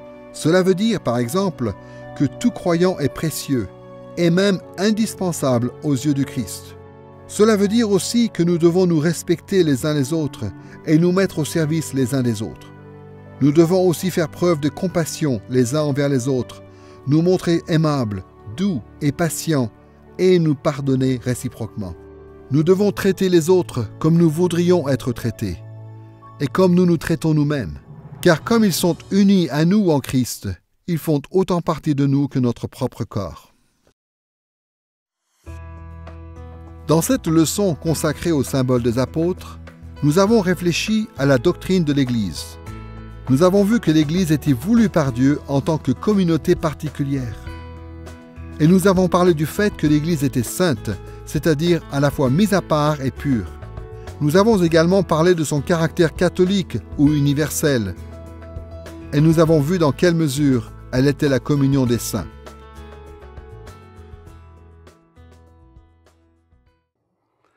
En tant que chrétiens modernes, l'expérience que nous faisons de l'Église est bien souvent très différente de celle qu'on en faisait à l'époque de la Bible ou même à l'époque où le symbole des apôtres a été rédigé.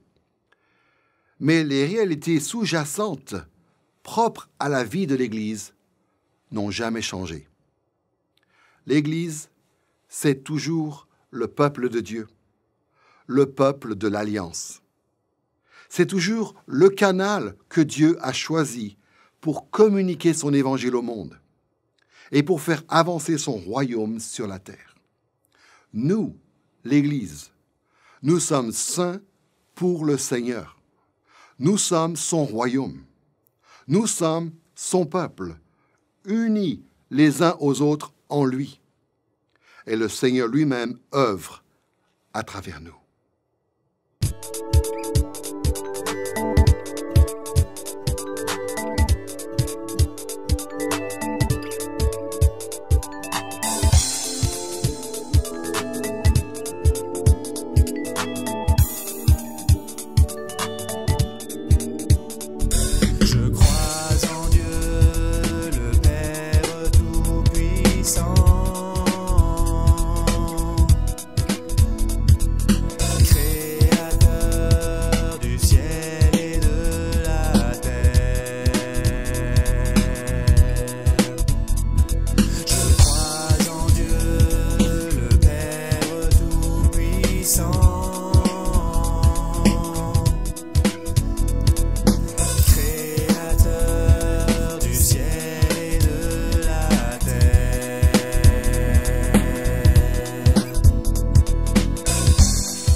Je crois la Sainte Église universelle.